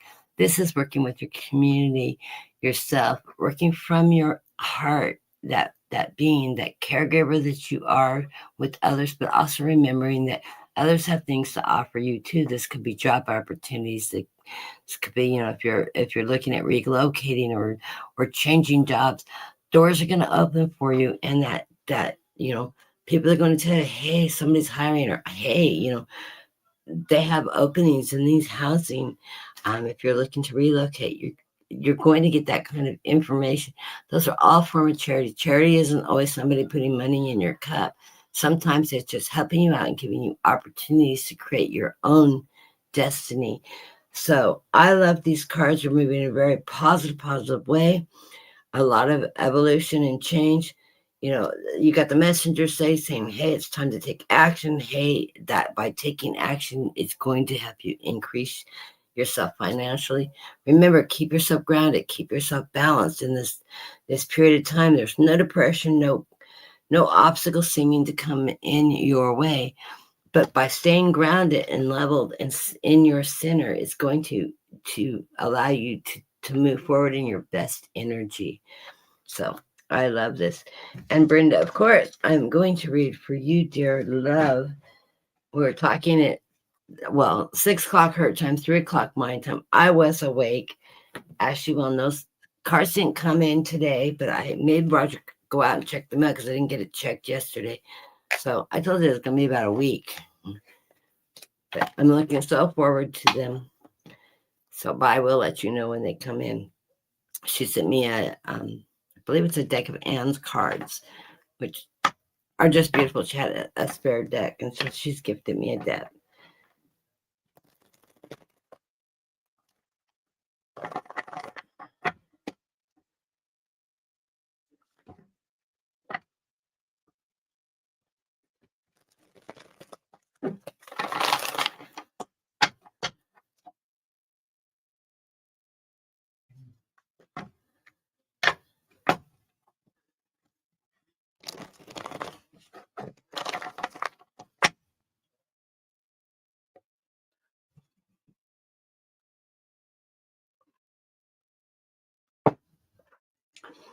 Let me know if Anne's not doing well either. Like I said to everybody, if Anne's not making the show, Brenda will reach out to me or a number of other readers, but to get some backup. So if I go on with Brenda, we'll go on at 11 o'clock my time, 2 o'clock her time, and then I won't be doing a show on my channel, but I will put a post up letting you guys know that go to Brenda's channel. Most of you watch Brenda anyway, so which is wonderful. So I get to read for you either way. And I love working with Brenda. So not that I wish any ill will on Anne because she's a beautiful reader too, but I do enjoy working with Brenda from time to time. One of these days, the three of us are going to have to get together and you're going to have to introduce me to Anne. I have not met her personally, but I love her energy. And she should never wear any color but blue because she wears blue, every shade of blue under the moon so beautifully. Eyes just glisten. She's the sweetest woman, though.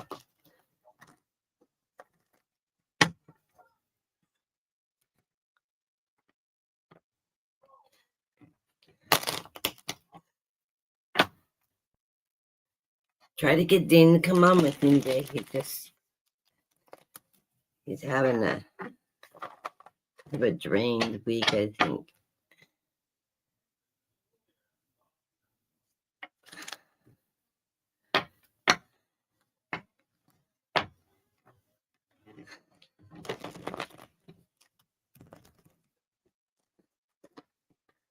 He's going to go out with a friend and have dinner tonight. I think that's a good thing. So, Brenda, what kind of cards we can for you?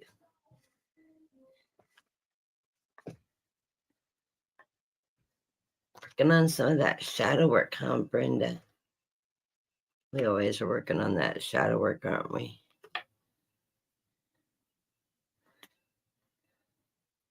Underlying card of the reading is that Four of Swords, that strength energy, that strength, that power, that truth that you function in as you read the divine energy for everybody. Of course, the oneness card, totally 100% purely connected to spirit, to the divine, that beautiful divine energy. I love that. The gifts that he's given you. And then the Spirit of Swords, that messenger to keep your strength, stay in your truth as you move forward and soar through this universe, spreading all your knowledge and energy. Love it.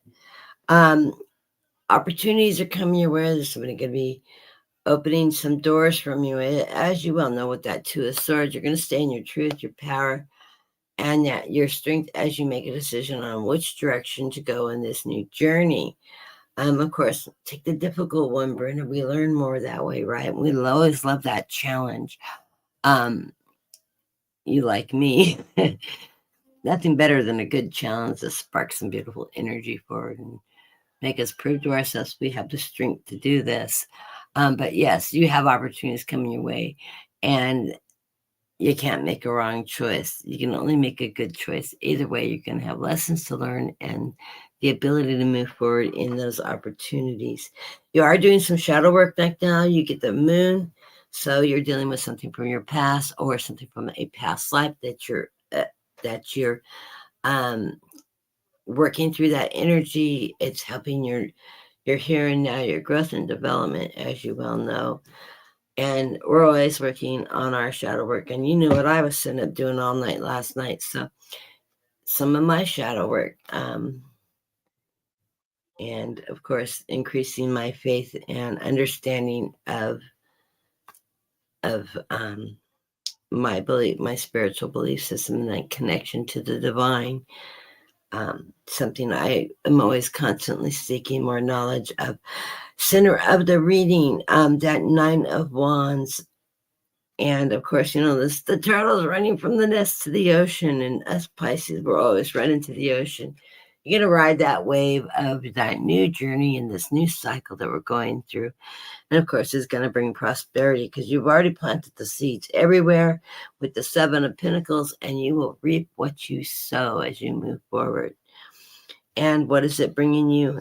The Ace of Pentacles, of course, represented by water, and our lovely Koi carrying the pentacle on his back, bringing you abundance and financial security on the way. And don't you love this card? I just love the energy of that card.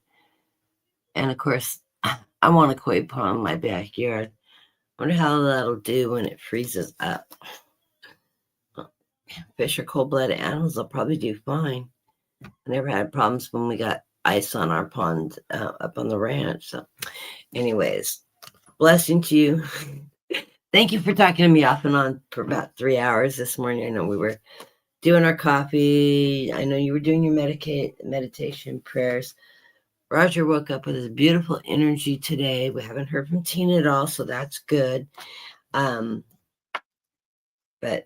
yeah, he's like, "Can I run to the store? You're out of cream, and I'll go get you some cream."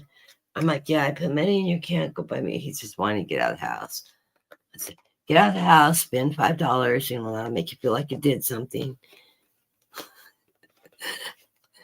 He's funny.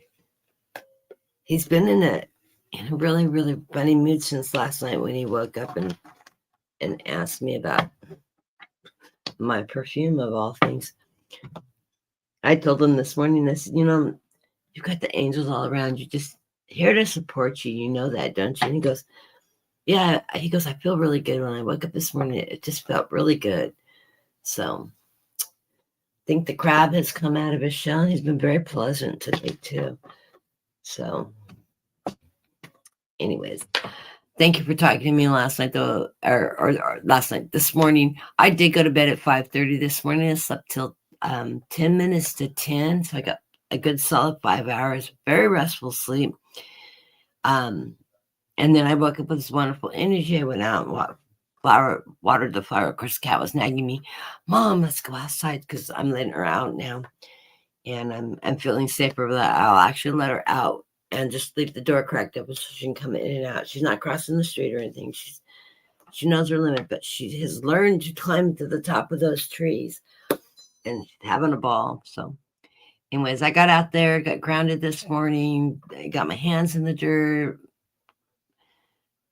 and I need to go start setting seed. I'm need to look at the weather patterns and see when it's going to cool off, because I want to seed, and I don't want those seedlings coming up when it's 90 degrees and they're super tender.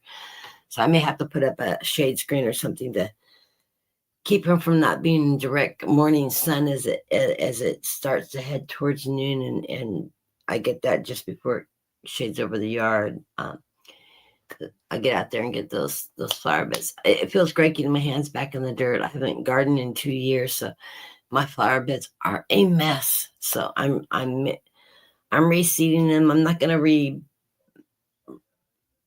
as I find the bulbs, I'll reset the bulbs and loosen up soil around them so that they'll come up. I have bulbs peeking up now. I just need to, because they naturalize, I need to spread them out a little bit and give them a little bit of room to grow. But get those flower beds back into shape. It keeps me grounded, my hands in that earth. So, and like I said a little long. Anyways, blessings to everybody. You guys have a great weekend. I will see you over at Brenda's Tarot tomorrow. Either I'll be on with her, she needs me to be, or I will be in the background watching and probably channeling, getting my 2 cents in. So I love you all and thank you for coming. I will see you tomorrow afternoon. Also, like I said, if Ann doesn't make it and I step in for her, you'll see me with Brenda. If not, I will be on my program to do oracles tomorrow and short readings. So blessings to you all. Enjoy this wonderful weather. Hopefully you're not in my West Coast weather, but those of you in the central and out through the East Coast, enjoy the beautiful, cool weather you're having or the beautiful just start of true spring. And I will see you tomorrow.